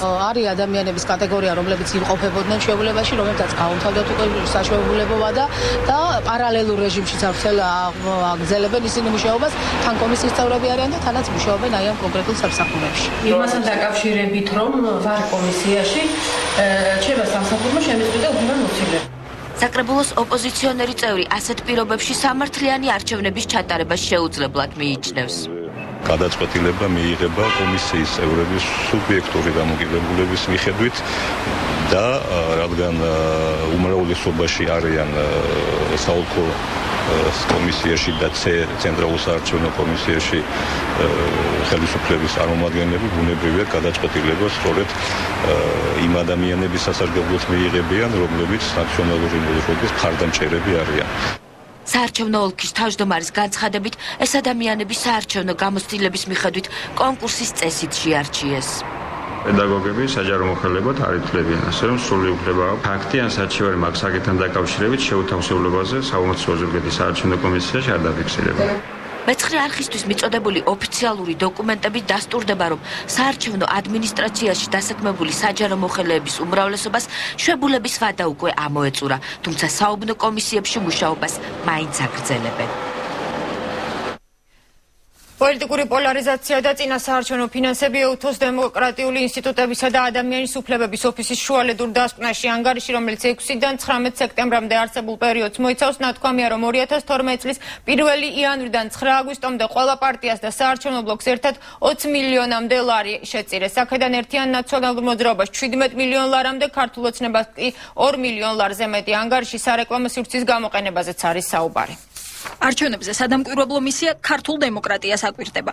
პოლიტიკური პოლარიზაცია და წინა საარჩევნო ფინანსები ეუთოს მეორე შუალედურ ანგარიშში მოხვდა.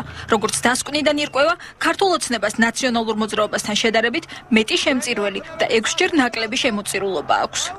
1 იანვრიდან 9 აგვისტომდე პერიოდში ყველა პარტიის მისამართით გაკეთებული შეწირულობების საერთო რაოდენობა 19 მილიონ 216,926 ლარი შეადგინა. აქედან 758 შემწირველმა 16 მილიონ 659,586 ლარი ნაციონალურ მოძრაობას შესწირა. 969 შემწირველმა კი 2 მილიონ 400,257 იმ პარტიებს, რომლებიც ბლოკ ქართულ ოცნებაში შედიან. ფინანსური დისბალანსი არ აკვირვებს თინა ხიდაშელს. საქართველოს გაიგო ძალიან ბევრი მოძრაობის შემომწირველი, რომელიც სოციალურ დახმარებას 30 ლარს იღებს. მეგონი სრულიად ნათელია, ვინ არის შავი ფულის მანიპულირებით დაკავებული ქართულ პოლიტიკაში დღეს. ეუთოს არც ფაქტები შეუცვლია და არც ბოლოდროინდელი მკაცრი ტონი. ასე შეაფასა არასამთავრობო სექტორმა შუალედური ანგარიში.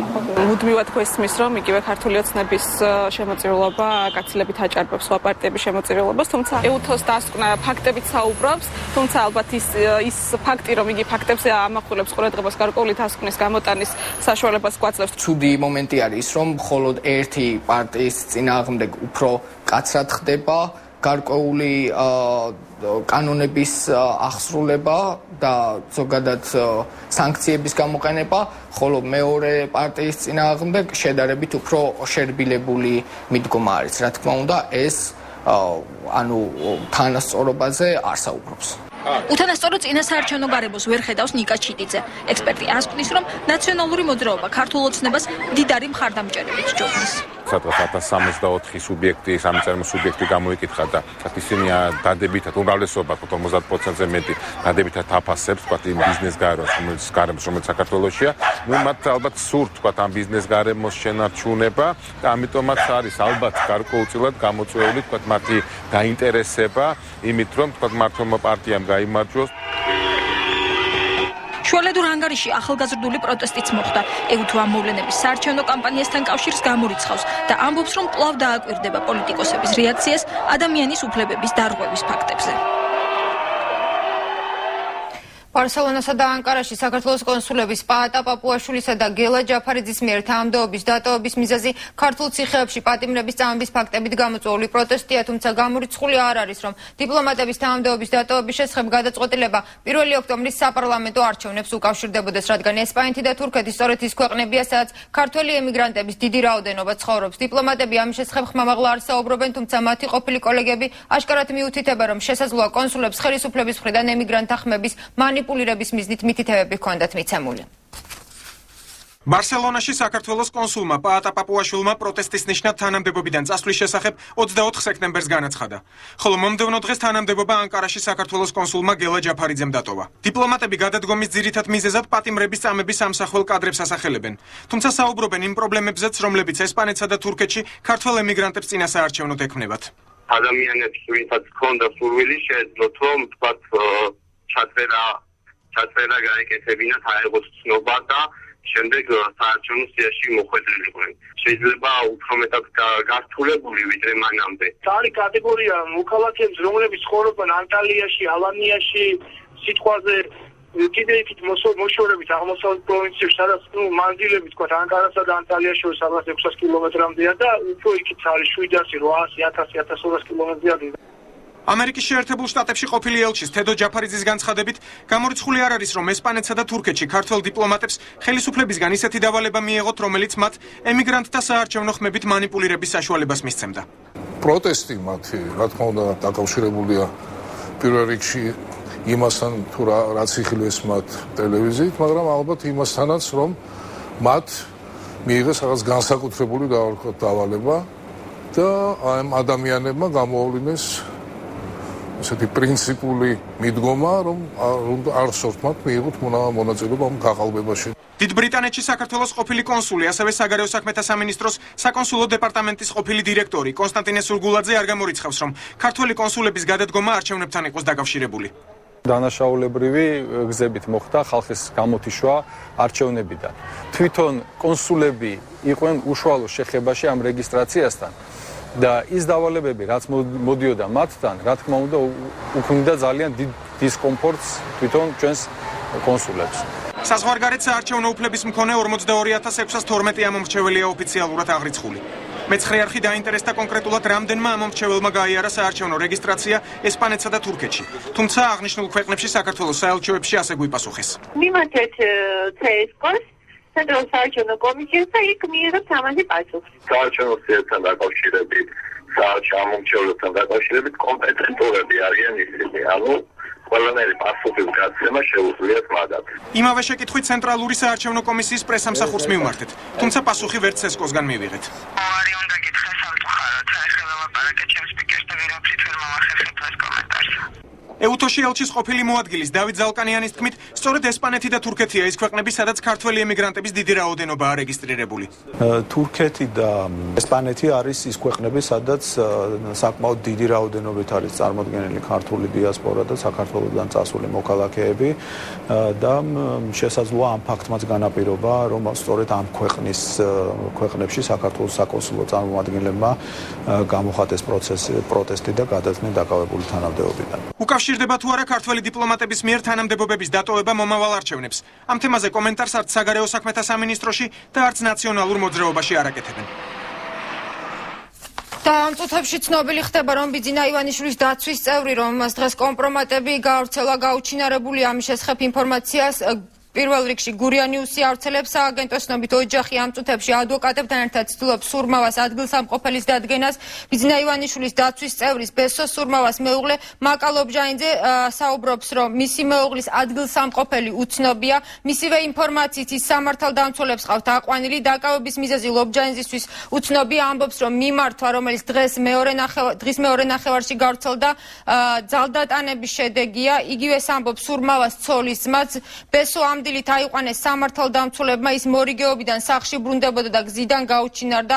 ამ დროისთვის დაზუსტებით შემიძლია გითხრათ, რომ მიმართვა, რომელიც გავრცელდა, ბესოს პოლიციაში ჩააწერინეს Skype-ის მეშვეობით და გეტყვით, რომ ბესოს არანაირი მაკომპრომიტირებელი მასალები და ჩანაწერები არ ქონია. ეს ყველაფერი სამართალდამცველების ნამოქმედარია. აცხადებს მისი ცოლისმა და ჩვენ შეგვიძლია ტელეფონით ჩავრთოთ ბესოს სურმავას მეუღლე მაკა ლობჟანიძე. ქალბატონო მაკა, საღამო მშვიდობისა. საღამოს ვიდობისა. ქალბატონო მაკა, ბოლოს როდის ნახეთ თქვენი მეუღლე? ბოლოს ჩემი მეუღლე გუშინ წივნახე და იმის მერე საერთოდ არ ჩანს. წავიდა სამსახურში და შემდეგ გაუჩინარდა. დღეს დილიდან საერთოდ არ იღებს ყურმილს, არ არის ხაზზე. თუ იცოდით თქვენ რომ ის რაიმე სახის ფარულ ჩანაწერებს აწარმოებდა? არაფერი არ ვიცოდი და გამორიცხული არანაირ ჩანაწერებს არ აწარმოებდა. ნუ ყოველ შემთხვევაში მე ესე ვიცი. თქვენ საუბრობდა თქვენი ძმა საუბრობს მასზე განხორციელებულ ზეწოლაზე. თუ ისაუბრა მან თქვენთან რომ რა სახის ზეწოლა განხორციელდა მასზე? არა, ჩვენთან არ ისაუბრა, მაგრამ რაღაც ძალიან არაადეკვატურია და რაღაც ძალიან სხვანაირად არ ლაპარაკობს რა სათანადოდ, ხო? როდის ესაუბრეთ? არა, აფსიზელია. საღამოს, დღეს საღამოს ვესაუბრე, დამირეკა. და რა გითხრათ? რომ არის ძალიან კარგად არის, მაგრამ ნუ ხმაზე ეთყობოდა რომ ის არაფრიზე მდგომარეობაში იყო. მან გითხრათ სად იმყოფებოდა? მასზე ხორციელდება ზეწოლა, ძალიან დიდი ზეწოლა და არ მითხრა სად იყო. ძალიან ბევრი ის ჩანაწერი რომელიც გავრცელდა, სად არის გაკეთებული თუ გაქვთ ინფორმაცია ამის შესახებ? და როდის არის გაკეთებული? ალბათ დღეს არის გაკეთებული, ალბათ მგონი ხონშია გაკეთებული, როგორც მე მაქვს ინფორმაცია. ხონშია გაკეთებული ეგ ჩანაწერი და არის აი აბსურდი, სრული სისულელე. როდესაც დაგიკავშირდათ, მან რა გითხრათ თქვენ, ქალბატონო მაკა? ნუ ყველაფერი კარგად იქნება, როგორც ჩვენს ოჯახს ჭირდება, ისე იქნება. ეგ არის ძალიან დიდი ზეწოლა, ქალბატონო, ბავშვებზეა ზეწოლა. იმიტომ რომ ძალიან ერთგულია ბატონი ბიძინას მიმართ ჩემი მეუღლე, არაერთი წელი და ყველა მიცის ეს. თქვენ იცოდით რომ ეს ზეწოლა ხორციელდებოდა თუ დღეს გაიგეთ ეს? დღეს გავიგე, მე ჩემთვის ყველაფერი დღეს გახდა ცნობილი. იმიტომ რომ ვიცი რა კომენტარი გავაკეთო ამასთან. მოვითხოვ, აი ყველას არ ვიცი, სამართალდამცავებს, პოლიციას, რომ დამიბრუნონ ჩემი მეუღლე. ჯამრთელი და არანაირი არ ვიცი. კარგი, დიდი მადლობა. ბესო სურმავას მეუღლე მაკა ლობჟაინძე საუბრობდა პირდაპირ ეთერში, ჩვენ რეკლამაზე გავალთ და ცოტა ხანში დავბრუნდებით. პირველი რეისი კოპიტნარიდან ახალი აეროპორტი მიხეილ სააკაშვილმა გახსნა. ზუსტად იგივე კონცეფცია როგორც აქ დუბაის. ზუსტად იგივე კონცეფცია როგორც თქვა თავის დროზე სინგაპური. კონკურენტ მე-9 საათზე ნათია ლაზაშვილთან ერთად ქუთაისი ავიამიმოსვლების მისაღებად მზადაა. დავით აღმაშენებლის სახელობის აეროპორტში დღეს პირველი სამოქალაქო რეისი შედგა, თუმცა პრეზიდენტის მიერ სამი თვის წინ უნგრულ ავიაკომპანიაზე დაანონსებულ 22 ევროთ მგზავრებს კიევიდან არ უფრენიათ. ხელისუფლებამ მხოლოდ დღეს გაამხილა, რომ ევროპულ ქვეყნებში საჰაერო მგზავრობა დაბალბიუჯეტიანი კომპანიებითაც გაცილებით ძვირიჯდება. საარჩევნოდ სახელდახელოდ გარემონტებულ აეროპორტში მაღალი რანგის სტუმრების მისაღებად სამუშაოები გახსნამდე რამდენიმე საათით ადრე შეწყდა. ის რომ ობიექტი დაუსრულებელია პრეზიდენტმაც იცის, თუმცა წვრილმანები მას არ აღელვებს. მიხეილ სააკაშვილისთვის უფრო მნიშვნელოვანი აეროპორტის სამომავლო დანიშნულებაა. როგორც ვიცით, არის მოლაპარაკე იმის, რომ ეს გამოყენებული იქნას ცენტრალად და აქედან ავიაკომპანიები იფრინონ აზიაში, აზიიდან გაჩერდნენ აქ და წავიდნენ ევროპაში. ზუსტად იგივე კონცეფცია, როგორც აქ დუბაის. ზუსტად იგივე კონცეფცია, როგორც თქვა თავის დროზე სინგაპური. კიდევ ერთი ფუნქცია ქუთაისის აეროპორტს პრეზიდენტმა სამი თვით ადრე განუსაზღვრა. კოპიტნარს მონოპოლისტად აღიარებული კომპანიებისთვის ფასები უნდა დაერეგულირებინა. გაზრდილი ტარიფების საპირწონედ ლონდონში 22 ევროთ მგზავრობას დაანონსდა. დღეს კი აღმოჩნდა, რომ ვიზიარის სპრეის კურანტში სხვა ფასებია. ეს არის რეისები, რომლებსაც შეგიძლიათ გაესაუბროთ მგზავრებს. აბსოლუტურად ყველამ შეიძინა ბილეთები 50 ევროზე უფრო იაფად. ამ რეისებზე ღირს 22 ევრო თუ იყიდე წინასწარ, თუ ახლა იმავე დღეს თუ ყიდულობ, უფრო ძვირი ღირს, მაგრამ 100 ევროზე მეტი არ არის, ხო ვერა? სამი თვის წინანდელი უსაფუძვლო დანაპირების გამოაშკარავების მოლოდინი ეკონომისტებს პრეზიდენტის განცხადებისთანავე გაუჩნდათ.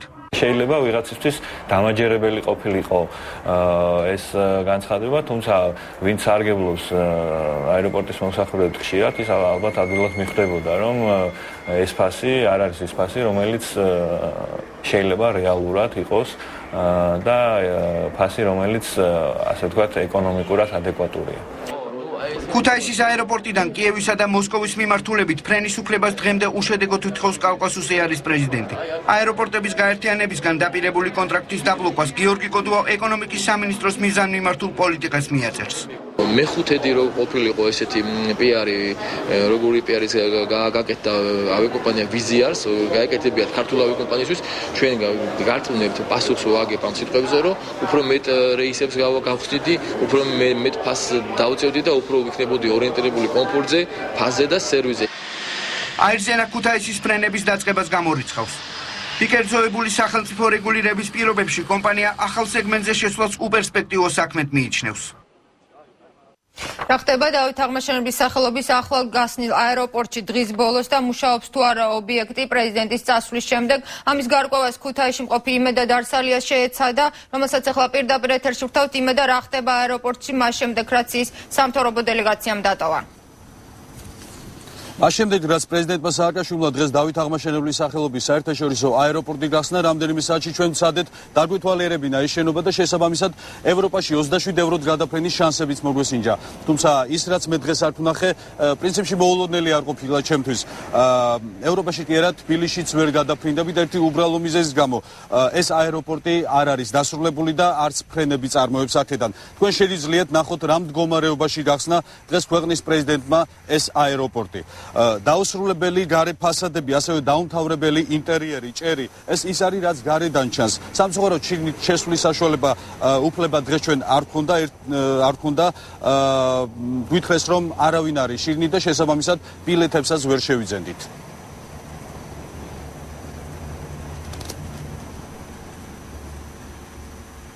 გამარჯობა. მეცხრე აქის რეპორტიორი იმედა დარსალია. არა.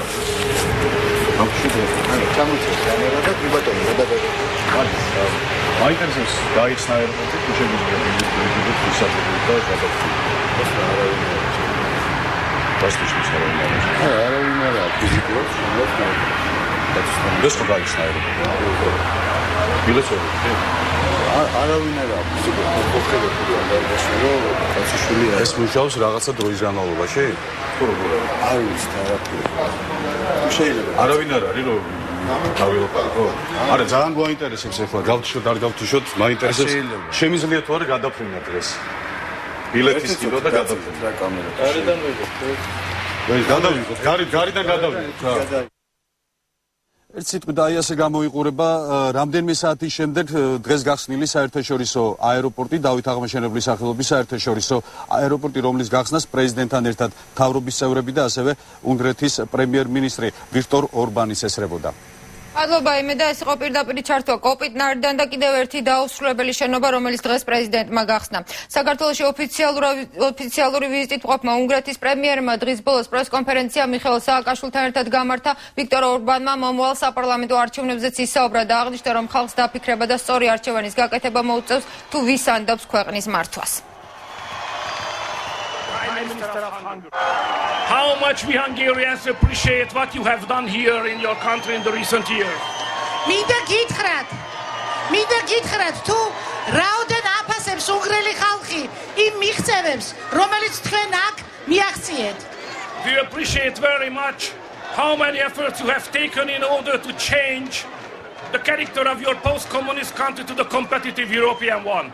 ჩვენ დიდად ვაფასებთ ყოველივე იმ ძალისხმევას, რომელიც თქვენ გამოიჩინეთ, რათა საბჭოთა წყობიდან, საბჭოთა ქვეყნიდან თქვენ ესოდე დიდი პროგრესისათვის მიგეღწიათ. ბოლო წლებში საქართველოს ჩვენ ავაშენეთ ნამდვილი დემოკრატია. რას ნიშნავს ნამდვილი დემოკრატია?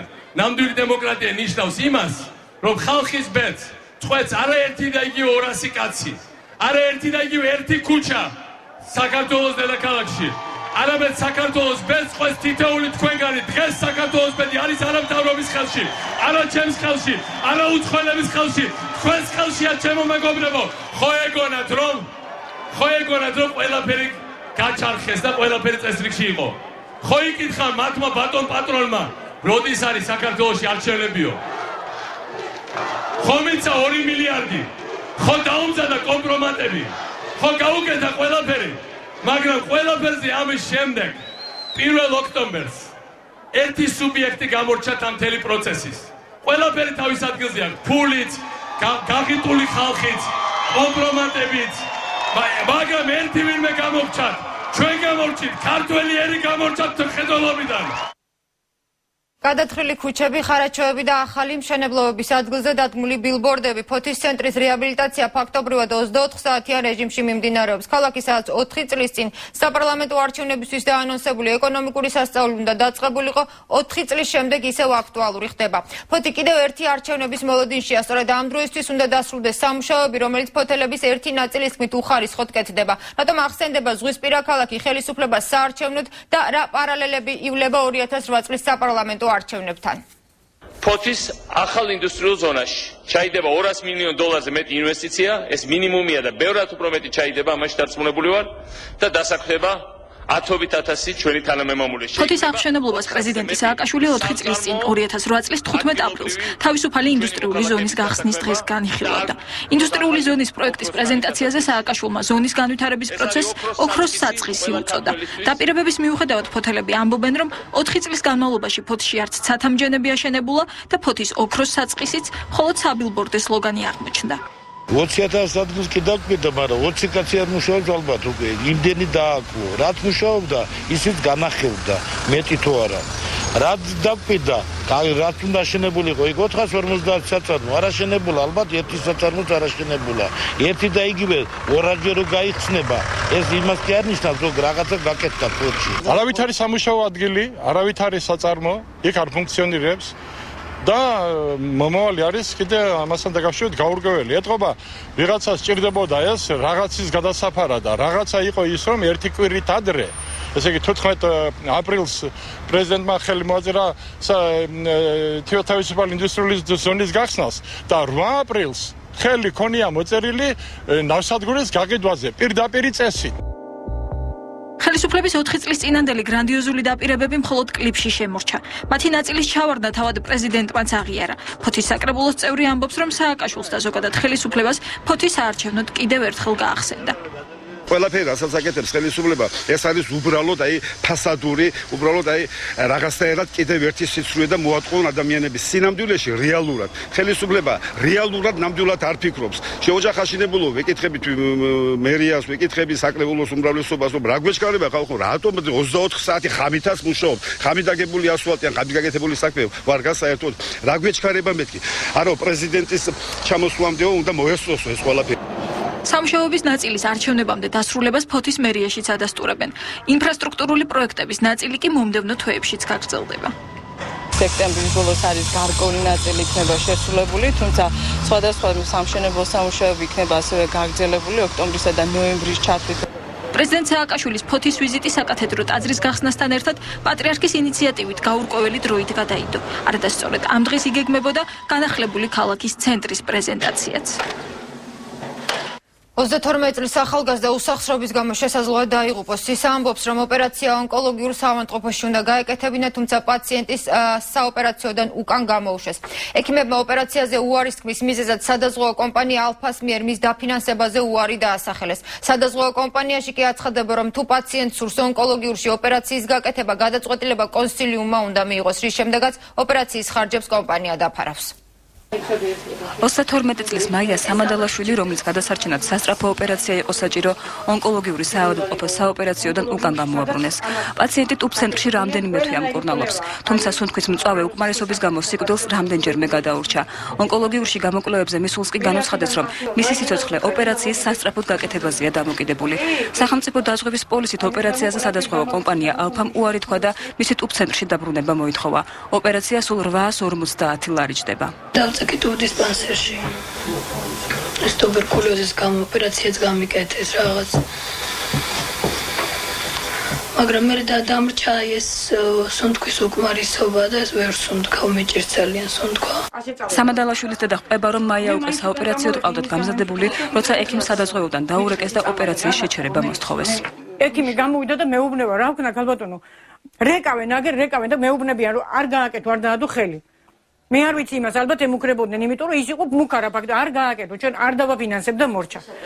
სადაზღვევო კომპანიაში პასუხისმგებლობას ექიმს აკისრებენ. ალფაში აცხადებენ, რომ სასწრაფო ოპერაციის ჩატარებაზე გადაწყვეტილება ექიმს უნდა მიეღო. საოპერაციოში პაციენტი არ ყოფილა, იმიტომ რომ ცალსახად ამას კანონი იცავს და ეს შემთხვევები მოწმდება, როდესაც პაციენტს ესაჭიროება გადაუდებელი დახმარება. ანუ ამ დახმარების გარეშე, როდესაც პაციენტის სიცოცხლე შეიძლება საფრთხე შეექმნას, არავითარი სადაზღვევოს გაფრთხილება, არავითარი სადაზღვევოს ჩარევა არ მოქმედებს, ექიმი ვალდებულია ჩაატაროს ის манипуляция. სადაზღვევო კომპანია უარს აცხადებს პაციენტის მკურნალობაზე ჩვენს კლინიკაში. გადამყვანი ბრიგადა გაფრთხილებული იქნება პაციენტის ზოგადი მდგომარეობის შესახებ, დაავადების სიმძიმის შესახებ. პაციენტმა შეიძლება ტრანსპორტირების დროს სუნთქვის მწვავე უკმარისობის ფონზე გააჩეროს სუნთქვა. სამადალაშვილების ოჯახი სოციალურად დაუცველთა სიაშია. სახელმწიფო მათ 3 თვის წინ 75 ლარიანი დახმარება დაუნიშნა. თუმცა მარინა სამადალაშვილს განაცხადეს, რომ დახმარების მიღება მხოლოდ ოქტომბრის შემდეგ შეეძლო. ქართულმა მორაგბე რატი ურუშაძემ ქვეყნის ციხეებში განვითარებული მოვლენებისადმი პროტესტის ნიშნაწლების წინ მიღებულ ღირსების ორდენზე უარი თქვა. სპორტსმენი ამჟამად ქვეყანაში არ იმყოფება, რადგან სარაგბო კლუბ ენისეის წევრია და რუსეთის ჩემპიონატში ასპარეზობს, ამიტომ ჯილდოს სახელმწიფოსათვის დაბრუნება მამას თხოვა. ურუშაძის თქმით, ის შოკირებულია მომხდარი და ვერასოდეს წარმოიდგენდა, რომ მის სამშობლოში მსგავსი რამ შეიძლებოდა მომხდარიყო ქვეყანაში, სადაც ადამიანს ასე ეპყრობიან ღირსების ორდენი ფასს კარგავს და მის ქონას აზრი არ აქვს, ამიტომ მასზე უარის თქმა გადაწყვეტა. 26 სექტემბერს გამართულ სპორტსმენთა საპროტესტო მსვლელობას არაერთი მოქმედი თუ ვეტერანი სპორტსმენი შეუერთდა. მათ შორის იყო საქართველოს მორაგბეთა ნაკრებისა და კლუბ ენისეის მოთამაშის რატი ურუშაძის მამა გიზო ურუშაძე. ვეტერანმა მორაგბემ და მწვრთნელმა შვილის თხოვნით რატის ღირსების ორდენი სახელმწიფოს დაუბრუნა. აღშფოთებულია მთელი საქართველო. ახლა ეს სიტყვა დაიშტამპა. ეს აღშფოთება კი რა, დუღვა რა, შიგნიდან დუღილის ვისამაქრა. რატი მიქ რომ მოისმინა და გაიგო ეს ამბები, იმის შემდეგ რეკავს. მას არ უნდა რა ღირსება თუ ამყარე ღირსების медаლი რა თქმა. რატი ურუშაძე საქართველოს ნაკრების მაისურით 50-მდე მატჩი აქვს გამართული. თამაშობდა 7 კაცას ნაკრებში, არის საქართველოსა და რუსეთის არაერთგზის ჩემპიონი. მონაწილეობდა 2007 წლის მსოფლიოს თასზეც. ამ დამსახურებისათვის სახელმწიფომ სხვა ბორჯღალოსნებთან ერთად რამდენიმე წლის წინ ღირსების ორდენით დააჯილდოვა. დღეს კი სპორტსმენი მასზე უარს ამბობს. არავითარი სურვილი ღირსების ორდენი რომ გქონდეს დღესდღეობით არ ამბობს ამ სახელმწიფოს პირობებში და ასეთ პრეზიდენტის პირობებში. სიცოცხლე თავით არ გამოყო, ისდავენა ხო, რა ღირსების ორდენზე არის საუბარი. რაც მინდა ღირსების ორდენი. რატი პირველი ქართველი სპორტსმენია, ვინც მსგავსი გადაწყვეტილება მიიღო. მორაგბის მამამ არ იცის უნდა გახდეს თუ არა სამაგალითო ეს აქციელი სხვებისთვის, მაგრამ მიიჩნევს რომ შვილი ღირსეულად მოიქცა. შვილით ამაყობ ხო კაცი? მეც რას ქმნი ამ ქვეყანაზე. და როდესაც მასში არის ესეთი ეს ნეობრივი მუხტი ჩადებული, ის არ შეიძლება რომ სხვანაირად იცხოვროს თუ არა მოგზალებულად, წესიერად და კაცურად. გიზო ურუშაძემ ჯილდოს დაბრუნების ორიგინალური ფორმა გამონახა. როდესაც სახელმწიფო კანცელარიის მიმღებამდე არ მიუშვეს, ორდენი და სიგელი ღობესთან დატოვა. პოლიტიკურად ანგაჟირებული თეატრალური წარმოდგენა უწოდეს გუშინ რუსთაველის თეატრში გამართულ ოლეგ ტაბაკოვის თეატრის სპექტაკლს ზოგჯერ ბრძენით ცდება, რომელშიც მთავარ როლს ცნობილი მსახიობი სერგეი ბეზრუკოვი თამაშობდა. მსახიობმა სცენაზე რამდენიმე სიტყვა ქართულად წარმოთქვა, შემდეგ კი ბაფთად აღეჭა. რუსული დასი საქართველოს თბილისის საერთაშორისო თეატრალური ფესტივალის ფარგლებში ეწვია. ალექსანდრე ოსტროვსკის სპექტაკლში ზოგჯერ ბრძენით ცდება, მთავარ როლს სერგეი ბეზრუკოვი ასრულებდა, რომელსაც რუსთაველის თეატრში მისული მაყურებელი ოვაციით შეხვდა. ბეზრუკოვი, რომელიც ჩვენი მაყურებლისთვის ცნობილია უამრავი ტელეფილმებიდან, უამრავი სერიალებიდან, ფილმებიდან და სხვათა შორის ძალიან კარგი მსახიობად, კარგ მსახიობად ჩანდა ტელეეკრანზე. მიუხედავად დიდი მოლოდინისა, თეატრმცოდნე ირინა ღოღობერიძე მკაცრად აფასებს სპექტაკლს და ამბობს, რომ არ ღირს ამ წარმოდგენის მხატვრულ ღირსებებზე საუბარი. მას ბევრად უმნიშვნელოდ მიაჩნია ბაფთის ღეჭვის ეპიზოდი, რამაც საზოგადოების რეაქცია გამოიწვია. მე მეორე მოქმედებიდან წამოვედი. იმდენად ნარცისი თავის თავში შეყვარებული მსახიობი იდგა სცენაზე, რომელიც განებივრებულია უდაოდ როლებით, განებივრებულია ყურადღებით, რომ აი აქ პოლიტიკას მე ვფიქრობ, რომ არავითარი მნიშვნელობა არ აქვს. რაც შეეხება აი ყელსაბამის პირში ჩადებას, თუ ეს მან სპეციალურად გააკეთა ქართველი მაყურებლისთვის, ვფიქრობ, რომ ცოტა უხერხული არის. თუმანიშვილის თეატრის სამხატვრო ხელმძღვანელი ზურაბ გეწაძე ბეზრუკოვის ნიჭიერებაზე არ დავობს, თუმცა შენიშვნები მასაც აქვს. ქონდა რაღაცა გარკვეული ეპიზოდები, სადაც ამოვარდნილი იყო სპექტაკლის საერთო კონცეფციიდან, რაც გამოიხატებოდა ეგრეთ წოდებული ნაიგრიშით. ფრაზა, რომელიც მან ქართულად წარმოთქვა, ეს ფრაზა არის მართლა პიესაში, სასტროვსკის პიესაში და ქართულად მან თქვა მოხელე უნდა იყოს ნაზი და მთვრთოლვარე. მე ამაში რაიმე პოლიტიკური ქვეტექსტი ვერ ამოვიკითხე. რეჟისორი ბადრი წერედიანი მიიჩნევს, რომ ოსტროვსკის პიესაში შეცვლილი არაფერი ყოფილა. ვერ ვიტყვი, რომ ეს იყო საუკეთესო სპექტაკლი. ანუ ოსტროვსკიმ როგორც დაწერა ეს პიესა, აბსოლუტურად ყველანაირი შემოკლების გარეშე იყო გადმოცემული ეს მთლიანი ამბავი და არის ერთ ადამიანზე, რომელიც ცდილობს როგორც ჩინოვნიკმა მიაღწიოს ყველა საშუალებით წარმატებას. ზოგჯერ ბრძენით ცდება, ეს იყო სპექტაკლი, რომელმაც ქართული საზოგადოების რეაქცია გამოიწვია. სერგეი ბეზრუკოვი ქართულ მაყურებელს უახლოეს მომავალში ახალი სპექტაკლის დაბრუნებას დაპირდა. და დასასრულს კიდევ ერთხელ ინფორმაცია ბიძინა ივანიშვილის დაცვის წევრის გაუჩინარების თაობაზე. ბესო სურმავა, რომელმაც აუდიო ჩანაწერები გაავრცელა ბოლოს ოჯახმა გუშინ წინ ნახა. ჩვენთან სატელეფონო საუბარში კი სურმავას მეუღლე მაკა ლობჟანიძემ განაცხადა, რომ მისი ქმარი დღეს ტელეფონით დაუკავშირდა და უთხრა, რომ ყველაფერი მათი ოჯახისთვის კარგად იქნება, თუმცა მას ხმა ჰქონდა შეცვლილი. მაკა ლობჟანიძე დარწმუნებულია, რომ მის მეუღლეზე ზეწოლა ხორციელდება და ის პოლიციას ყავს დაკავებული. ის ასევე აცხადებს, რომ არანაირი კომპრომატები სურმავას არ აქვს და მისი სკაიპით მიმართვა პოლიციაშია ჩაწერილი.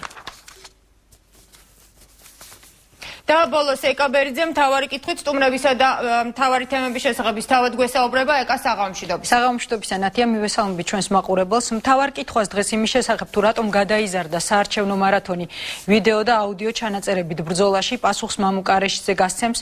როგორ გახდა საჯარო ბადრი პატარკაციშვილის შეხვედრების ამსახველი კადრები, როგორ გაგრძელდება სტუდენტური პროტესტი და ვინ არიან ის პოლიტიკური ფიგურები, ვისაც ადამიანების ბედი აღარ უნდა ჩავაბაროთ. გია ხუხაშვილი, ლევან აბაშიძე და ზაალ ანდრონიკაშვილი იქნება ჩვენი სტუმრები.